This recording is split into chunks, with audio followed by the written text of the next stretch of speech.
श्रीगुरुभ्यो नमः परमगुरुभ्यो नमः श्रीमदानंदतीर्थ भगवत्पादाचार्य गुरुभ्यो नमः हरि ओम ध्याये नृसिंहमरुत्तरवित्रिनेत्रं जानुप्रसक्तकरयुग्ममतापराभ्यां चक्रं धरं च दरतं प्रियासमेतं दिग्भांशुकोट्यधिगतेरसमग्रशक्तिं लक्ष्मी नरसिंहाय नमः प्रार्थनां समर्पयामि। श्री श्री सत्यात्मतीर्थ श्रीपादस्वामी गुरुभ्यो नमः हरि ओम ಪೂರ್ವ ಸಂಕಲ್ಪಿತ ಶ್ರೀಮದ್ ಭಾಗವತ ಪ್ರವಚನದ 9ನೇ ಸ್ಕಂದದ ಪ್ರವಚನವನ್ನು ಇವತ್ತಿನಿಂದ 5 ದಿವಸದವರೆಗೂ ಮನೆಯಲ್ಲಿ ನೆರವೇರ್ತಾ ಇದೆ. ಈ 9ನೇ ಸ್ಕಂದದ ಪ್ರವಚನವನ್ನು ನಾಡಿನ ಸುಪ್ರಸಿದ್ಧ ವಿದ್ವಾಂಸರಾದ ಪಂಡಿತ ಶ್ರೀ ಡಾಕ್ಟರ್ ಬೀನಾ ವಿಜೇಂದ್ರಾಚಾರ್ಯರು ನೆರವೇರಿಸಿಕೊಡ್ಬೇಕು ಅಂತ ಭಕ್ತಿಪೂರ್ವಕವಾಗಿ ಸ್ವಾಗತ ಮಾಡ್ತಾ ಇದ್ದೇನೆ.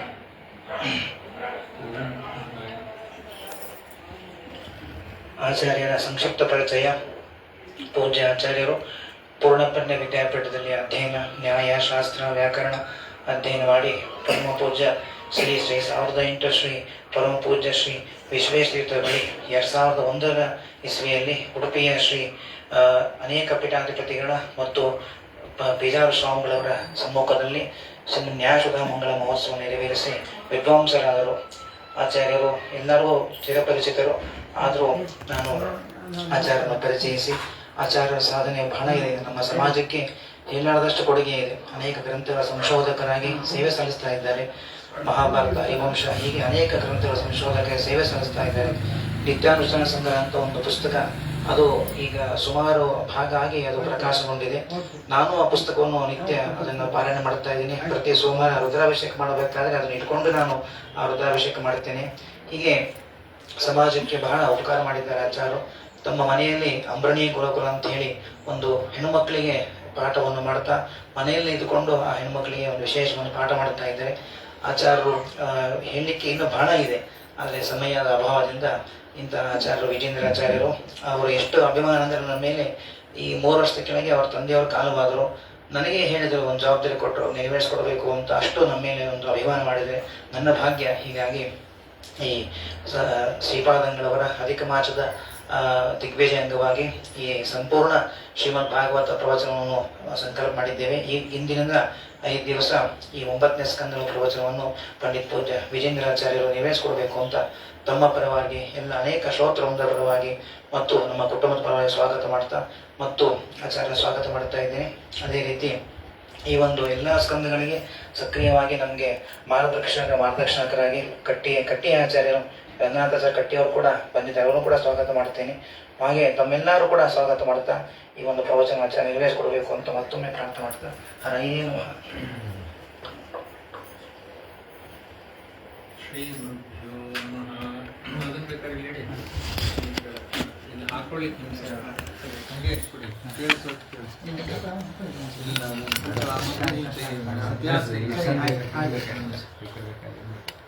ಶ್ರೀ ಗುರುಭ್ಯೋ ನಮಃ. ಹರಿ ಓಂ. ಸೃಷ್ಟಿಸ್ಥಿತ್ಯಪ್ಯಯೇಹ ನಿಯತಿದೃಶಿತಮೋ ಬಂಧಮೋಕ್ಷಾಶ್ಚ ಯಸ್ಮಾತ್ ಅಸ್ಯ ಶ್ರೀ ಬ್ರಹ್ಮರುದ್ರ ಪ್ರಭೃತಿ ಸುರನರದ್ವೇಷ ಶತ್ರುತ್ಮಕಸ್ಯ ವಿಷ್ಣೋರ್ವ್ಯಸ್ತಾಃ ಸಮಸ್ತಾಃ ಸಕಲಗುಣನಿಧಿಃ ಸರ್ವದೋಷವ್ಯಪೇತಃ ಪೂರ್ಣಾನಂದೋ ವ್ಯಯೋ ಯೋ ಗುರುರಪಿ ಪರಮಶ್ಚಿಂತಯೇತಂ ಮಹಾಂತಂ. ಜನ್ಮಾದ್ಯಸ್ಯ ಯತೋನ್ಮಯಾದಿತರತಶ್ಚಾರ್ಥೇಷ್ವಭಿಜ್ಞಸ್ವರಾಟ್ ತೇನೇ ಬ್ರಹ್ಮಹೃದಾಯ ಆದಿಕವಯೇ ಮುಹ್ಯಂತಿ ಯಂ ಸೂರಯಃ. ತೇಜೋ ವಾರಿಮೃದಾಂ ಯಥಾ ವಿನಿಮಯೋ ಯತ್ರ ತ್ರಿಸರ್ಗೋ ಮೃಷಾ ಧಾಮ್ನಾ ಸ್ವೇನ ಸದಾ ನಿರಸ್ತಕುಹಕಂ ಸತ್ಯಂ ಪರಂ ಧೀಮಹಿ. ಬ್ರಹ್ಮಾಂತ ಗುರವಃ ಸಾಕ್ಷಾದಿಷ್ಟಂ ದೈವಂ ಶ್ರೇಯಃ ಪತಿಃ.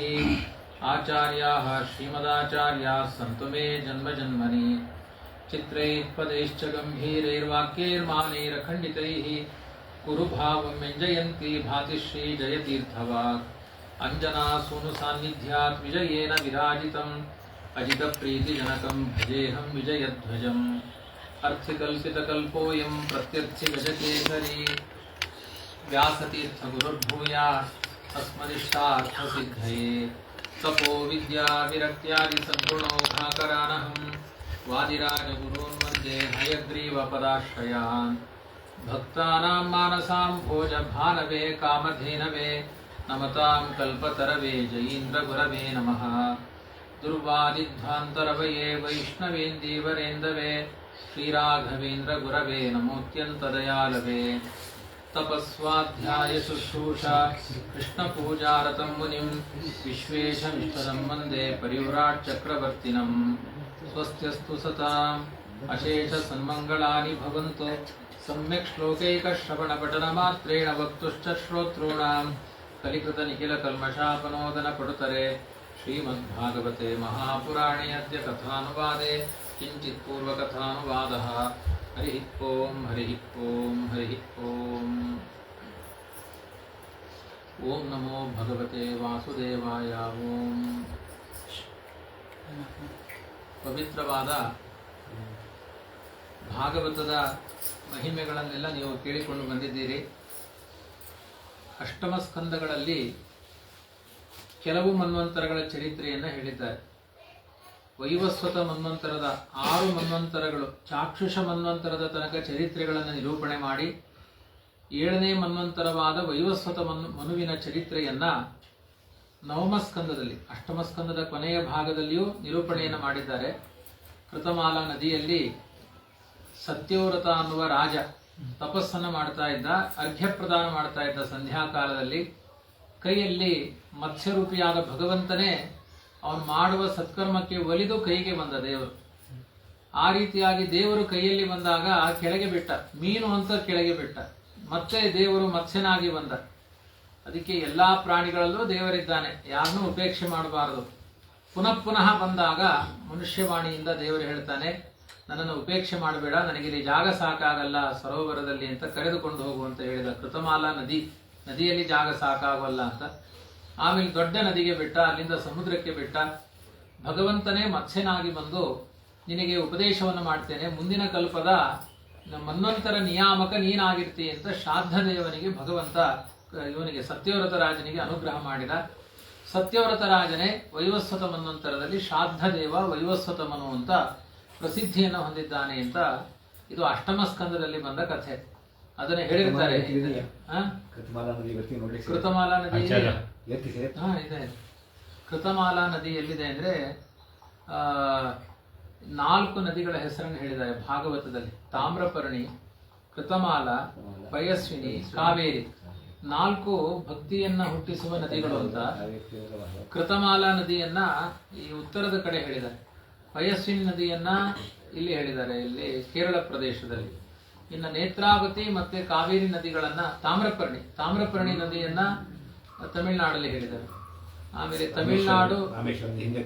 ತಮಿಳುನಾಡು, ಕೇರಳ, ಕರ್ನಾಟಕ, ಉತ್ತರ. ಕೃತಮಾಲಾ ಉತ್ತರದ ನದಿ ಅಂತ ಇದೆ ಅಂತ ಹೇಳಿದ್ದಾರೆ. ಹೋಗೋಣ ಹೀಗೆ ಕೃತಮಾಲಾ ನದಿಯಲ್ಲಿ ವಿಶೇಷವಾಗಿ ಮತ್ಸ್ಯರೂಪಿಯಾದ ಪರಮಾತ್ಮ ಅನುಗ್ರಹ ಮಾಡಿದ. ಈಗ ವೈವಸ್ವತ ಮನುವಿನ ಚರಿತ್ರೆಯನ್ನೇ ವಿಸ್ತಾರವಾಗಿ ನವಮ ಸ್ಕಂದದಲ್ಲಿ ನಿರೂಪಣೆ ಮಾಡ್ತಾರೆ. ಎಲ್ಲಾ ಚಕ್ರವರ್ತಿಗಳ ಕಥೆಗಳ ಒಂದು ನಿರೂಪಣೆಯನ್ನ ಮಾಡಿದ್ದಾರೆ. ನವಮ ಸ್ಕಂದವನ್ನ ಬಹುತೇಕ ಅದು ಭಾಗವತ ಸಪ್ತಾಹದಲ್ಲಿ ಕೃಷ್ಣನ ಕಥೆಗೆ ಅವಸರ ಆಗಿರುತ್ತೆ, ಆದ್ರಿಂದ ನವಮ ಸ್ಕಂದ ಲೋಪ ಆಗ್ತಾ ಇರುತ್ತೆ, ಸ್ಕಿಪ್ ಆಗುತ್ತೆ. ಆದ್ರಿಂದ ಆ ಸ್ಕಿಪ್ಪಿನ ತಪ್ಪನ್ನ ಪರಿಹಾರ ಮಾಡ್ಲಿಕ್ಕೆ ಇಲ್ಲಿ 3 ದಿನ ಅಂತ ಹೇಳಿದ್ದೆ, 5 ದಿನ ಅಂತ ಅವರೀಗ ಅನೌನ್ಸ್ ಮಾಡಿಬಿಟ್ರು. ಆದ್ರಿಂದ ದೇವರ ಸಂಕಲ್ಪ ಹಾಗೆ ನಡೀಲಿ. ವಿಶೇಷವಾಗಿ ಸೂರ್ಯವಂಶದಲ್ಲಿ ನಾರಾಯಣನ ನಾಭಿ ಕಮಲದಲ್ಲಿ ಚತುರ್ಮುಖ ಬ್ರಹ್ಮದೇವರ ಉತ್ಪತ್ತಿಯಾಗಿದೆ. ಅವರ ಮಾನಸ ಪುತ್ರ ಮರೀಚಿ ಋಷಿಗಳು, ಅವರ ಪುತ್ರ ಕಶ್ಯಪ ಮುನಿ, ಅವರಿಂದ ದಕ್ಷ ಪ್ರಜಾಪತಿಯ ಕುಮಾರಿಯಲ್ಲಿ ಅಂದ್ರೆ ಅದಿತಿ ದೇವಿಯಲ್ಲಿ ವಿವಸ್ವಾನ್ ಅಂತ ಸೂರ್ಯ ಉದಯ ಆಗುತ್ತೆ. ಅವನೇ ಶ್ರಾದ್ದ ದೇವ ಅಂತ. ಇಷ್ಟು ಅವನ ಮಹಿಮೆ. ಇದು ಫಾಲ್ಗುಣ ಮಾಸ. ವಾಸುದೇವ ರೂಪಿಯಾದ ಪರಮಾತ್ಮನನ್ನ ವಿಶೇಷವಾಗಿ ಉಪಾಸನೆ ಮಾಡಬೇಕು ಅಂತ ಇದೆ. ವಾಸುದೇವ ನಾಮಗಳಲ್ಲಿ ಒಂದೊಂದು ಅಕ್ಷರಗಳಿಗೆ ಒಂದೊಂದು ದಿನ ಜಪ. ಈಗ ಫಾಲ್ಗುಣ ಮಾಸದಲ್ಲಿ ಪಯೋರಥ ತುಂಬಾ ಜನ ಮಾಡ್ತಾ ಇದ್ದಾರೆ.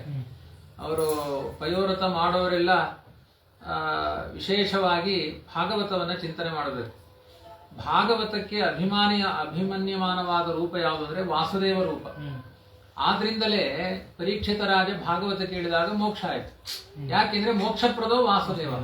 ಅದಕ್ಕೆ ಪ್ರತಿಯೊಬ್ಬರು ಗ್ರಂಥಕಾರರು ಒಂದು ಸ್ಕಂದ ಆರಂಭದಲ್ಲಿ ಓಂ ನಮೋ ಭಗವತೆ ವಾಸುದೇವಾಯ ಅಂತ ಬರೀತಾರೆ. ಪ್ರತಿಪಾದ್ಯ ರೂಪ ಅದು. ಹಾಗಾಗಿ ಕೃಷ್ಣನ ಅವತಾರ ಮೊದಲು ಆಗಿದ್ದು ವಾಸುದೇವ ದ್ವಾದಶಾಕ್ಷರ ವಿದ್ಯೆಯಿಂದ ಅಂತ ಹೇಳಿದರು. ಆಮೇಲೆ ನಾರಾಯಣ ವರ್ಮನ ಉಪದೇಶ ಮಾಡಬೇಕಾದ್ರೂ ದ್ವಾದಶಾಕ್ಷರ ವಿದ್ಯೆಯ ನ್ಯಾಸಾದಿಗಳನ್ನ ಮಾಡಬೇಕು ಅಂತ ಹೇಳಿದ್ದಾರೆ. ಹಾಗಾಗಿ 12 ಸ್ಕಂದಗಳಿಗೆ 12 ಅಕ್ಷರಗಳು, ವಾಸುದೇವ ರೂಪದ 12 ಅಕ್ಷರಗಳು ನಿಯಾಮಕ. ಹಾಗಾಗಿ ಭಾಗವತ ಕೇಳಿದವರಿಗೆ ಮೋಕ್ಷ ಆಗೇ ಆಗುತ್ತೆ. ಮೋಕ್ಷ ಬೇಡ ಅಂದವರು ಭಾಗವತ ಕೇಳಬಾರದು. ಇದನ್ನ ಮೋಕ್ಷ ಶಾಸ್ತ್ರ. ಮೋಕ್ಷ ಶಾಸ್ತ್ರವನ್ನ ಲೋಕದ ಬದುಕಿಗೆ ಉಪಯೋಗಿಸಿಕೊಳ್ಳಬಾರದು. ಯಾಕೆಂದ್ರೆ ಇಲ್ಲಿ ವಾಸುದೇವ ಪ್ರತಿಪಾದ್ಯನಾಗಿದ್ದಾನೆ. ಆದ್ರಿಂದ ಮೋಕ್ಷಕ್ಕೆ ನಿಯಾಮಕವಾದ ವಾಸುದೇವ ರೂಪಿಯಾದ ಭಗವಂತನನ್ನ ಧ್ಯಾನ ಮಾಡಿ ಕಥೆಗಳನ್ನ ವರ್ಣನೆ ಮಾಡಬೇಕು ಅಂತ ಹೇಳಿದ್ದಾರೆ. ಮತ್ತೆ ಇದರ ನಿಯಮದಲ್ಲಿಯೂ ಕೂಡ ಅಷ್ಟೇ, ಭಾಗವತ ಕ್ರಮಬದ್ಧವಾಗಿ ಮುಗಿದ ಮೇಲೆ ವಾಸುದೇವನಿಗೆ ಆಹುತಿಯನ್ನು ಕೊಡಬೇಕು. ಭಾಗವತದ ಗ್ರಂಥದ ಪ್ರತಿಪಾದ್ಯ ರೂಪ ಹೋಮದಲ್ಲಿ ಮಾಡಬೇಕಾದ್ರೆ ವಾಸುದೇವ ಮಂತ್ರದಿಂದ ಆಹುತಿಗಳನ್ನು ಕೊಡಬೇಕು. ಅದು ಭಾಗವತ ಉದ್ಯಾಪನಾ ಹೋಮದಲ್ಲಿ ವಾಸುದೇವ ಮಂತ್ರವನ್ನು ವಿಶೇಷವಾಗಿ ಹೇಳಿದ್ದಾರೆ. ಅದರಲ್ಲಿಯೂ ಏಕಾದಶಿ ತಿಥಿ, ಫಾಲ್ಗುಣ ಮಾಸ, ವಾಮನಾವತಾರಕ್ಕೆ ಹೇತುವಾದ ಮಾಸ, ವಾಸುದೇವ ರೂಪ. ಇವತ್ತಂತೂ ಎಲ್ಲ ಭೋಜನಾದಿಗಳಿಗೆ ಮೋಕ್ಷ ಆದ್ರಿಂದ ಮೋಕ್ಷಪ್ರದನಾದವನು ವಾಸುದೇವ. ಬರೀ ಇಂದ್ರಿಯಗಳೇ ವ್ಯಾಪಾರ, ಇತರ ಇಂದ್ರಿಯಗಳ ಚೇಷ್ಟೆಗಳು ಭಗವನ್ಮುಖವಾಗಿ ವ್ಯಾಪಾರ. ಆ ರೀತಿಯಾಗಿ ವಾಸುದೇವ ರೂಪಿಯಾದ ಪರಮಾತ್ಮನನ್ನ ಧ್ಯಾನ ಮಾಡಿ ಶುಕಮುನಿಗಳು ನವಮಸ್ಕಂದದ ಕಥೆಯ ಆರಂಭದಲ್ಲಿ ಯಾವ ಯಾವ ಕ್ರಮದ ಉತ್ಪತ್ತಿಗಳಾಯಿತು ಅಂತ ಹೇಳಿದ್ದಾರೆ. ಸವೈ ವೈವಸ್ವತ ಪುತ್ರೋ ಮನುರಾಸೀದಿತಿ ಶ್ರುತಂ ತ್ವಯಾ ತಸ್ಯ ಸುತಾ ಪ್ರೋಕ್ತ ಇಕ್ಷ್ವಾಕು ಪ್ರಮುಖ ನೃಪ. ವೈವಸ್ವತ ಮನ್ವಂತರದಲ್ಲಿ ವೈವಸ್ವತ ಮನುವಿನಿಂದ ಇಕ್ಷ್ವಾಕು ಮೊದಲಾದ ಮಕ್ಕಳಾಗಿದ್ದಾರೆ ಅಂತ ಅವರ ವಂಶ ಎಲ್ಲ ವರ್ಣನೆ ಸಂಕ್ಷೇಪವಾಗಿ ಹಿಂದೆ ಹೇಳಿದ್ದೀರಿ. ಅದರ ಚರಿತ್ರೆಯನ್ನ ಕೀರ್ತಯಸ್ವ ಮಹಾಭಾಗ ನಿತ್ಯಂ ಶುಶ್ರೂಷತಾಂಹಿನಃ. ನಾವು ಸಪ್ತಾಹದ ಕ್ರಮದಲ್ಲಿ ಭಾಗವತ ಕೇಳಲಿಕ್ಕೆ ಓಡ್ಲಿಕ್ಕೆ ಬಂದವರಲ್ಲ, ನಾವು ನಿತ್ಯ ಭಾಗವತ ಕೇಳೋರಾದ್ರಿಂದ ವಿಸ್ತಾರವಾಗಿ ಹೇಳಿ ಅಂತಾರೆ. ಸಪ್ತಾಹದಲ್ಲಿ ಕೇಳೋರಿಗೆ ಅಷ್ಟೆಲ್ಲ ಹೇಳಿಕ್ ಆಗಲ್ಲ. ನಿತ್ಯ ಭಾಗವತದಲ್ಲಿ ಕೇಳೋರು ನಾವು, ನಮಗೆ ಹೇಳಬೇಕು ನಿತ್ಯ ಭಾಗವತವನ್ನ ನಿತ್ಯಂ ಶುಶ್ರೂಷತಾಂ ಅಂತ ಹೇಳಿದ್ದಾರೆ. ನಿತ್ಯ ನಾವು ಭಗವಂತನ ಕಥೆಯನ್ನ ಸೇವನೆ ಮಾಡಬೇಕು ಅಂತ ಆಸಕ್ತರಾಗಿದ್ದೇವೆ. ರಾಜ ಪರಂಪರೆಯವರು ಅವರಿಗೆ ಹೇಗೆ ಹೇಳಬೇಕು ಕಥೆಯನ್ನ. ಹಿಂದೆ ಬಂದ ರಾಜರು ಯಾರು, ಸೂರ್ಯವಂಶದಲ್ಲಿ ಹಿಂದೆ ಬಂದ ರಾಜರು ಯಾರು, ಮುಂದೆ ಬರುವಂತಹ ರಾಜರು ಯಾರು, ಈಗ ಇರುವ ರಾಜರು ಯಾರು, ಪ್ರತಾಪಶಾಲಿಗಳು ಯಾರು, ಪರಾಕ್ರಮಶಾಲಿಗಳು ಯಾರು. ಮತ್ತೆ ಸುಮ್ಮನೆ ಆ ಚರಿತ್ರೆಯಲ್ಲಿ ಪಟ್ಟಿ ಮಾಡ್ತಾ ಎಲ್ಲಾರ ಕಥೆ ಹೇಳೋದು ಬೇಡ. ಯಾರಿಂದ ಪ್ರಭಾವ ಆಗಿದೆ, ಯಾರಿಂದ ಹರಿಭಕ್ತಿ ಊರ್ಜಿತ ಆಗಿದೆ ಅಂತವ್ರ ಕಥೆಯನ್ನ ಹೇಳಿ, ಸುಮ್ಮನೆ ಆಟಕ್ಕುಂಟು ಲೆಕ್ಕಕ್ಕಿಲ್ಲ ಅನ್ನೋರ ಕಥೆಗಳು ಬೇಡ ಅಂತ. ಇಷ್ಟು ಯಾರು ಕೇಳಿದ್ರು? ಶೌನಕಾದಿಗಳು ಕೇಳಿದ್ರು. ನಿತ್ಯ ಭಾಗವತ ಕೇಳೋರು ಅವರು. ಯಾಕೆಂದ್ರೆ ಈಗ ಪರೀಕ್ಷಿತ ಕೇಳ್ತಾ ಇರೋದು 7 ದಿನದ ಕಥೆಯನ್ನ. ಅವನಿಗೂ ವಿಸ್ತಾರವಾಗಿ ಹೇಳಿದ್ದಾರೆ. ಹಗಲು ರಾತ್ರಿ ಕೇಳಿದ್ದಾನೆ, ನಾವು ಹಗಲು ರಾತ್ರಿ ಏನು ಹೇಳುವುದಿಲ್ಲ. ಅವರು ನಿತ್ಯ ಭಾಗವತ ಕೇಳೋರು. ಅದಕ್ಕೆ ಸೂತ ಪುರಾಣಿಕರು ಈ ರೀತಿಯಾದ ಒಂದು ಉತ್ತರಗಳನ್ನು ಕೊಡ್ತಾರೆ. ವಿಶೇಷವಾಗಿ ಪೂರ್ವಕಲ್ಪದಲ್ಲಿ ಪರಮಪುರುಷನಾದ ನಾರಾಯಣ ಅವನು ಸ್ವತಂತ್ರನಾಗಿದ್ದ ಅಂತ ಈಗ ನಾನು ಸಂಕ್ಷೇಪವಾಗಿ ಹೇಳಿದೆ. ನಾರಾಯಣನ ತಸ್ಯನಾಭೆ ಹೃದಸ್ತಾತ್ಸ ಪದ್ಮಕೋಶೋ ಹಿರಣ್ಮಯ. ಪರಮಾತ್ಮನ ನಾಭಿ ಕಮಲದಿಂದ ಕಮಲದ ಉತ್ಪತ್ತಿಯಾಯಿತು. ತಸ್ಮಿನ್ ಜಜ್ಞೆ ಮಹಾರಾಜ ಸ್ವಯಂಭೂಶ್ಚತುರಾನನಃ. ಚತುರ್ಮುಖ ಬ್ರಹ್ಮದೇವರು ನಾರಾಯಣನ ಮಗನಾಗಿ ಅವತಾರ ಮಾಡಿದಾಗ ಮರೀಚಿರ್ ಮಾನಸಸ್ತಸ್ಯ, ಮರೀಚಿ ಋಷಿಗಳು ಆ ಬ್ರಹ್ಮದೇವರ ಮಾನಸ ಪುತ್ರರಾಗಿ ಹುಟ್ಟಿದ್ರು. ಅವರ ಮಗ ಕಶ್ಯಪ, ತಸ್ಯಾಪಿ ಕಶ್ಯಪ ಜಜ್ಞೆ. ದಾಕ್ಷಾಯಿಣ್ಯಾಂ ತಥೋದಿತ್ಯಾಂ.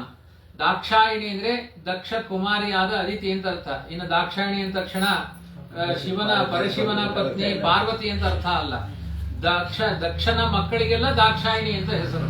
ಆಯ್ತಾ? ಆ ತರ ಈಗ ಜನಕರಾಜನ ಮಕ್ಕಳಿಗೆಲ್ಲ ಇದು ಪಾಂಚಾಲ ದೇಶದ ತ್ರಿಪದನ ಮಕ್ಕಳಿಗೆಲ್ಲ ದ್ರೌಪದಿಯರು ಅಂತ ಕರೆದಿದ್ದಾರೆ. ಕುರುವಂಶದವರಿಗೆಲ್ಲ ಕೌರವರು ಅಂತ ಕರೀತಾರೆ. ಪಾಂಡುವಿನ ಮಕ್ಕಳಿಗೆಲ್ಲ ಪಾಂಡವರು ಅಂತ ಕರೀತಾರೆ. ಹಾಗೆ ದಾಕ್ಷಾಯಿಣಿ ಅಂತ ದಕ್ಷಕುಮಾರಿಯಾದ ಅತಿಥಿ ದೇವಿಯಲ್ಲಿ ವಿಭಸ್ವಾನ್ ಅಭವತ್ ಸುತಃ. ವಿಭಸ್ವಾನ್ ಅನ್ನೋ ಮಗ ಹುಟ್ಟಿದ. ವಿಭಸ್ವಂತನಿಗೆ ಶ್ರಾದ್ದದೇವ ಸಂಜ್ಞಾಯಾಮಾಸ ಭಾರತ. ಆಯ್ತಾ? ಶ್ರಾದ್ದದೇವ ಅಂತ ವೈವಸ್ವತ ಮನುವಿನಿಂದ ಸೂರ್ಯನಿಂದ ಸಂಜ್ಞಾದೇವಿ, ಸೂರ್ಯನ ಪತ್ನಿ ಸಂಜ್ಞಾದೇವಿ, ಅವಳಿಂದ ಶ್ರದ್ಧಾದೇವಿಯಲ್ಲಿ ಅವಳಿಗೆ ಶ್ರದ್ಧಾ ಅಥವಾ ವೈವಸ್ವತ ಮನು. ಶ್ರದ್ಧಾ ಅಂತ ಅವಳಿಗೆ ಸಂಜ್ಞಾಗೆ ಇನ್ನೊಂದು ಹೆಸರು, ಸಂಜ್ಞಾಗೆ ಇನ್ನೊಂದು ಹೆಸರು ಶ್ರದ್ಧಾ. ಅವಳಿಂದ 10 ಜನ ಮಕ್ಕಳು ಹುಟ್ಟಿದ್ರು. ಇಕ್ಷ್ವಾಕು, ನೃಗ, ಶರ್ಯಾತಿ, ದಿಷ್ಟ, ದೃಷ್ಟ, ಕರುಷಕ, ನರಿಷ್ಯಂತ, ಋಷಧ್ರ, ನಾಭಾಗ, ನಭ, ವಿಭು ಅಂತ ಈ 10 ಜನ ಮಕ್ಕಳಾಗಿದ್ದಾರೆ. ಇಕ್ಷ್ವಾಕು, ನೃಗ, ಶರ್ಯಾತಿ, ದಿಷ್ಟ, ದೃಷ್ಟ, ಕರುಷ, ನರಿಷ್ಯಂತ, ಋಷಧ್ರ, ನಾಭಾಗ, ನಭ. ಈ ರೀತಿಯಾಗಿ ವಿಭು ಅನ್ನೋದು ವಿಶೇಷಣ ಅಷ್ಟೇ. ಈ ರೀತಿ 10 ಜನ ಮಕ್ಕಳಾದ್ರು. ಇವರು ಮಕ್ಕಳಾಗೋಕ್ಕಿಂತ ಮೊದಲು ಸಂತಾನಹೀನನಾಗಿದ್ದ ಅಂತ ಹೇಳಿದ್ದಾರೆ. 10 ಜನ ಮಕ್ಕಳಾಗೋಕ್ಕಿಂತ ಮೊದಲು ಸಂತಾನಹೀನನಾಗಿ ತುಂಬಾ ಗೋಳಾಡಿದಾನೆ. ಹುಟ್ಲಿಕ್ಕೆ ಶುರು ಮಾಡಿದ್ಮೇಲೆ ನಿಲ್ಲೋದೇ ಇಲ್ಲ, ಮೊದಲು ಹುಟ್ಟೋದಿಲ್ಲ, ಪ್ರತಿಬಂಧಕ ಇದೆ. ಸಂತಾನಹೀನನಾದಾಗ ಅಪ್ರಜಸ್ಯ ಮನೋಪೂರ್ವಂ ವಸಿಷ್ಠೋ ಭಗವಾನ್ ಕಿಲ ಮಿತ್ರಾವರ್ಣಯೋರಿಷ್ಟ್ಯಂ ಪ್ರಜಾರ್ಥಂ ಅಕರೋದ್ಯುಗುಹು. ಸಂತಾನ ಇಲ್ಲದೇನೆ ಇದ್ದಾಗ ಒಂದು ಮೈತ್ರಾವರ್ಣಿ ಇಷ್ಟಿ ಅಂತ ಒಂದು ಯಾಗ, ಮಕ್ಕಳಾಗಲಿಕ್ಕಿರುವಂತಹ ಯಾಗ, ಅದೆಲ್ಲ ನಿಮ್ಮ ಅನುವಾದಾನದಲ್ಲಿ ಸೇರಲ್ಲ, ಆಯ್ತಾ? ಆದ್ರಿಂದ ಇವತ್ತೆಲ್ಲ ಅಂತಹ ಯಾಗಗಳು ನಿಂತು ಹೋಗಿದೆ. ಅಂತಹ ಮೈತ್ರಾವರ್ಣಿ ಇಷ್ಟಿಯನ್ನ ವಸಿಷ್ಠರು, ಮಿತ್ರ ಮತ್ತೆ ವರುಣ ಅನ್ನುವ ದೇವತೆಗಳ ಇಷ್ಟಿಯನ್ನ ವಸಿಷ್ಠರೇ ಮಾಡಿದ್ದಾರೆ. ತತ್ರ ಶ್ರದ್ಧಾ ಮನೋಪತ್ನಿ ಹೋತಾರಂ ಸಮಯಾಚತ. ಮನುವಿನ ಪತ್ನಿ ನೋಡಿ ಇಲ್ಲೂ ಹೇಳಿದ್ದಾರೆ, ಪ್ರಣಿಪತ್ಯ ಪಯೋರಥ ಅಂತ ಹೇಳಿದ್ದಾರೆ. ಅವಳು ಕೂಡ ಪಯೋರಥ ಮಾಡಿದ್ಲಂತೆ. ಈಗ ಪಯೋರಥ ಕಾಲ, ಈಗ ಫಾಲ್ಗುಣ ಮಾಸ, ಇದು ಪಯೋರಥದ್ದೇ ಕಥೆ. ಅವಳು ಕೂಡ ಹಾಲು ಕುಡ್ಕೊಂಡು ಒಳ್ಳೆ ಮಗು ಆಗಬೇಕು ಅಂತ ಜಪ ಮಾಡಿಲ್ಲಂತೆ ಅವಳು ಮನುಪತ್ನಿ. ಹೋತೃವಿನ ಬಳಿ ಅವಳು ಏನ್ ಕೇಳಿದ್ಲು ಅಂದ್ರೆ, ಅವಳಿಗೆ ಗಂಡನಿಗೆ ಪಯೋರಥ ಮಾಡುವ ಉದ್ದೇಶ ಏನಿತ್ತು ಅಂದ್ರೆ ಗಂಡು ಮಗು ಆಗಬೇಕಾಗಿತ್ತು, ರಾಜ್ಯ ಆಳ್ಲಿಕ್ಕೆ ಅಂತ. ಇವಳಿಗೆ ಏನ್ ಅಪೇಕ್ಷೆ ಇತ್ತು ಅಂದ್ರೆ, ನನಗೆ ಹೆಣ್ಣು ಮಗು ಆಗಬೇಕು, ಅಮೃಣಿ ಗುರುಕುಲಕ್ಕೆ ಸೇರಿಸಲಿಕ್ಕೆ ಅಂತ. ಪ್ರೇಷಿತೋ ಅಧ್ವನಿಯುಣಾ ಹೋತ ದಧ್ಯೋತ ಸುಸಮಾಹಿತ, ಅಂದ್ರೆ ಸ್ಕೂಲಿಗೆ ಸೇರಿಸಬಾರದು ಹೆಣ್ಮಕ್ಳಿಗೆ ಅಂತ ತಾತ್ಪರ್ಯ. ಇನ್ ಯಾವ ಗುರುಕುಲವೂ ಆಗ್ಬೋದು. ಈ ವರ್ಷದಿಂದ ಬೆಂಗಳೂರಿನಲ್ಲಿಯೂ ಕಾಕಂಡಿಕಿಯವರೊಂದು ಅಮೃಣಿ ಇದು ಹೆಣ್ಣುಮಕ್ಕಳ ಗುರುಕುಲ ಶುರು ಮಾಡ್ತಾ ಇದ್ದಾರೆ. ಗೃಹೀತೆ ತೇನೆ ಹವಿಷಿ ವಷಟ್ಕಾರಂ ಋಣನ್ ದ್ವಿಜಃ. ಬನ್ನಿ ರಾಯ್ರೆ. ಈಗ ಹವಿಸ್ಸನ್ನು ಹೋಮ ಮಾಡ್ಲಿಕ್ಕೆ ಅವನು ವಷಟ್ಕಾರವನ್ನು ಉಚ್ಚಾರಣೆ ಮಾಡಬೇಕಂತೆ. ಔಷಟ್ ಅಂತ ಹೇಳಿ ಆಹುತಿಯನ್ನ ನೀಡಬೇಕು. ಅಷ್ಟು ನೀಡಬೇಕಾದ ಹೆಣ್ಣು ಮಗಲಿ ಹುಟ್ಲಿ ಅಂತ ಮನಸ್ಸಿನಲ್ಲಿ ಧ್ಯಾನ ಮಾಡಿದ. ಕೈಯಲ್ಲಿ ಆಹುತಿ ಹಿಡ್ಕೊಂಡು ಯಾವುದನ್ನ, ಇದು ಹೋಮಿಯೋಪತಿ ಮಾತ್ರೆ ತರ ಅದೆಲ್ಲ ಸಕ್ಕರೆ ಗುಳಿಗೆ ಮಾಡಿಟ್ಟಿರ್ತಾರೆ. ನಿಮ್ ರೋಗ ನೋಡ್ಕೊಂಡು ಅದಕ್ಕೆ ಔಷಧಿ ಹಾಕಿ ಕೊಡ್ತಾರೆ, ಹಿಂಗ ಅದು ಕೊಡ್ತಾರೆ.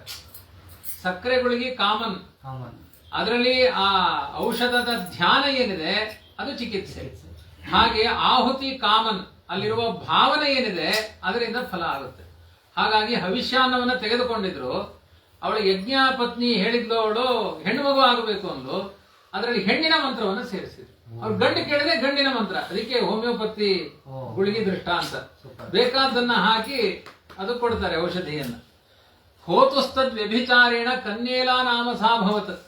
ಹೋತುವಿನ ವ್ಯತ್ಯಾಸ ಇಲ್ಲಿ, ವ್ಯಭಿಚಾರ ಅಂದ್ರೆ ಏನಾಗಬೇಕು ಅದಾಗಲಿಲ್ಲ, ಅದಕ್ಕೆ ವಿಪರೀತ ಅಂತ ಅರ್ಥ.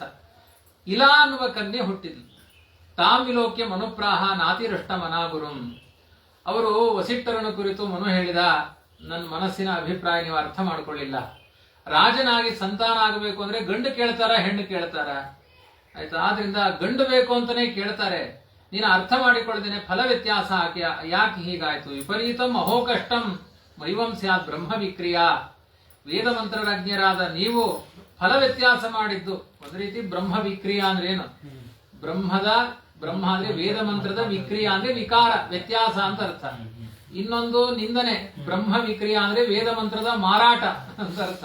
ಅಂದ್ರೆ ಅವಳು ಜಾಸ್ತಿ ದಕ್ಷಿಣೆ ಕೊಡ್ತಾಳೆ ಅಂತ ಗಂಡಾಗೋದನ್ನ ಹೆಣ್ಣು ಮಾಡ್ಬಿಟ್ರಲ್ಲ ಪುರೋಹಿತ್ರೆ ನೀವು.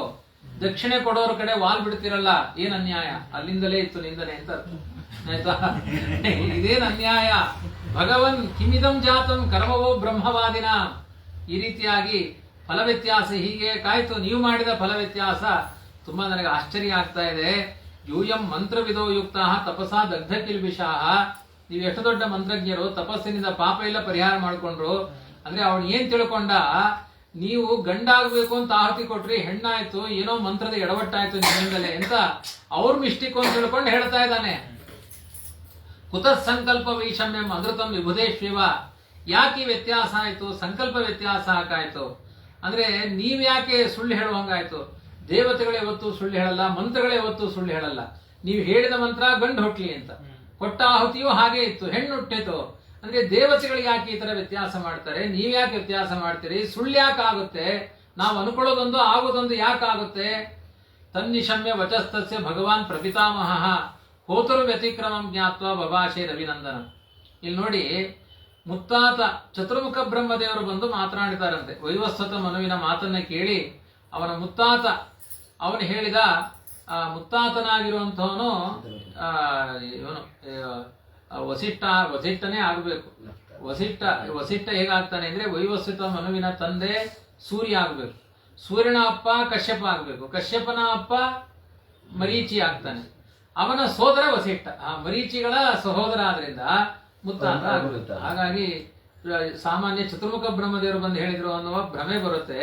ಅದಕ್ಕೆ ಮುತ್ತಾತ ವಸಿಷ್ಠರೇ ಆಗಬೇಕು ಅಂತ. ಅದೇ ಹೋತರು ವ್ಯತಿಕ್ರಮಂ ಪ್ರಪಿತಾಮಹ ಬಭಾಷೆ ಏತತ್ ಸಂಕಲ್ಪ ವೈಷಮ್ಯಂ ಹೋತುಸ್ತೆ ವ್ಯಭಿಚಾರತಃ ತಥಾಪಿ ಸಾಧಯಿಷೇಹಂ ಸುಪ್ರಜಹಸ್ತ್ವಂ ಸ್ವತೇಜಸ.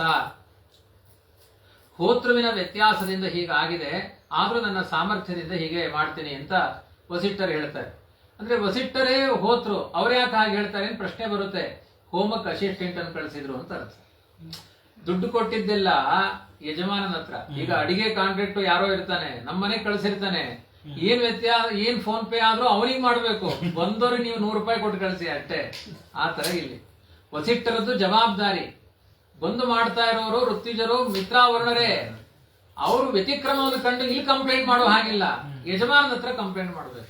ಅದಕ್ಕೆ ಅವ್ರ ಹತ್ರ ಎಲ್ಲ ಹೋಗಿ ಹೇಳಿದ್ದಾರೆ, ಇಲ್ಲ ಇಲ್ಲ ಇದು ವ್ಯತ್ಯಾಸ ಆಗಿದ್ದು ಹೋತೃ ವ್ಯತ್ಯಾಸ ಆಗಿದೆ, ಹೌದು ಅಂತ ಒಪ್ಪಿಕೊಳ್ತಾರೆ. ಹೋಮ ಮಾಡುವನ ವ್ಯತ್ಯಾಸ ಆಗಿದೆ. ಏನು ವ್ಯತ್ಯಾಸ ಆಗಿದೆ ಅಂತಂದ್ರೆ, ಅವನು ಅವಳ ದಕ್ಷಿಣೆನ ತೆಗೆದುಕೊಂಡು ಹೋಮ ಮಾಡಿದ್ದಾನೆ. ಏನೋ ಮಡಿಯವ್ರನ್ನ ಕಳಿಸಿ ಅಡಿಗೆಗೆ ಅಂತ ಹೇಳಿ ಯಾರಿಗೋ ದುಡ್ಡು ಕೊಟ್ಟು ಬಂದಿದ್ರಿ, ಅವ್ರ ಮೈಲಿಗೆ ಅವ್ರನ್ನ ಕಳಿಸಿದ್ದಾರೆ, ಹೌದು ವ್ಯತ್ಯಾಸ ಆಗಿದೆ, ಒಪ್ಪಿಕೊಳ್ಬೇಕಷ್ಟೇ. ಅದರಲ್ಲಿ ವ್ಯತಿಕ್ರಮವೇ ಅದು, ತಪ್ಪಾಗಿದೆ ಅಲ್ಲಿ ಅಂತ. ಇಲ್ಲಿ ದಕ್ಷಿಣ ಯಾವ ವ್ಯಾಪಾರ ಇಲ್ಲ, ಅಲ್ಲಿ ಇಲ್ಲ. ಭಾಗವತದಲ್ಲಿ ನಮ್ಮಿಂದ ಊಹ್ಯ ಅಷ್ಟೇ. ಅಲ್ಲಿ ಅವಳು ಪ್ರಾರ್ಥನೆ ಮಾಡಿಕೊಂಡು ಆ ಸಮಯದಲ್ಲಿ ಪ್ರಾರ್ಥನೆ ಮಾಡಿಕೊಂಡಾಗ ಆಹುತಿಯನ್ನು ಕೊಟ್ರು ಅಂತ ಇಷ್ಟೇ ಇದೆ. ವ್ಯತಿಕ್ರಮ ಹೋತೃ ಹಾಗೆ ಮಾಡಬಾರ್ದಾಗಿತ್ತು. ಯಾಕೆಂದ್ರೆ ಯಜಮಾನದ ಉದ್ದೇಶವನ್ನೇ ಹೇಳಬೇಕು. ಈಗ ಹೋಮಕ್ಕೆ ನೀವು ಕರೆದಿರ್ತೀರಿ, ನಿಮ್ ಹೆಂಡತಿ ಒಂದು ಹೇಳ್ಬಿಡುದು ಋತ್ವಿಜರ ಹತ್ರ, ಇಲ್ಲ ನೀವು ಇದಕ್ಕೂ ಆಹುತಿ ಕೊಡಿ, ನೀವು ವಿಷ್ಣು ಯಾಗ ಅಂತ ಕರೆಯೋದು, ಇಲ್ಲ ಇಲ್ಲ ಅವರು ಪವಮಾನ ಹೋಮ ಮಾಡ್ಬಿಡ್ರಿ ಅಂತ ಅವ್ರು ಹೇಳೋದು. ಪುರೋಹಿತರೆಲ್ಲ ವ್ಯತ್ಯಾಸ ಮಾಡ್ಕೊಳಕ್ಕಿಲ್ಲ, ಯಜಮಾನದ್ದೇ ಕೇಳಬೇಕು.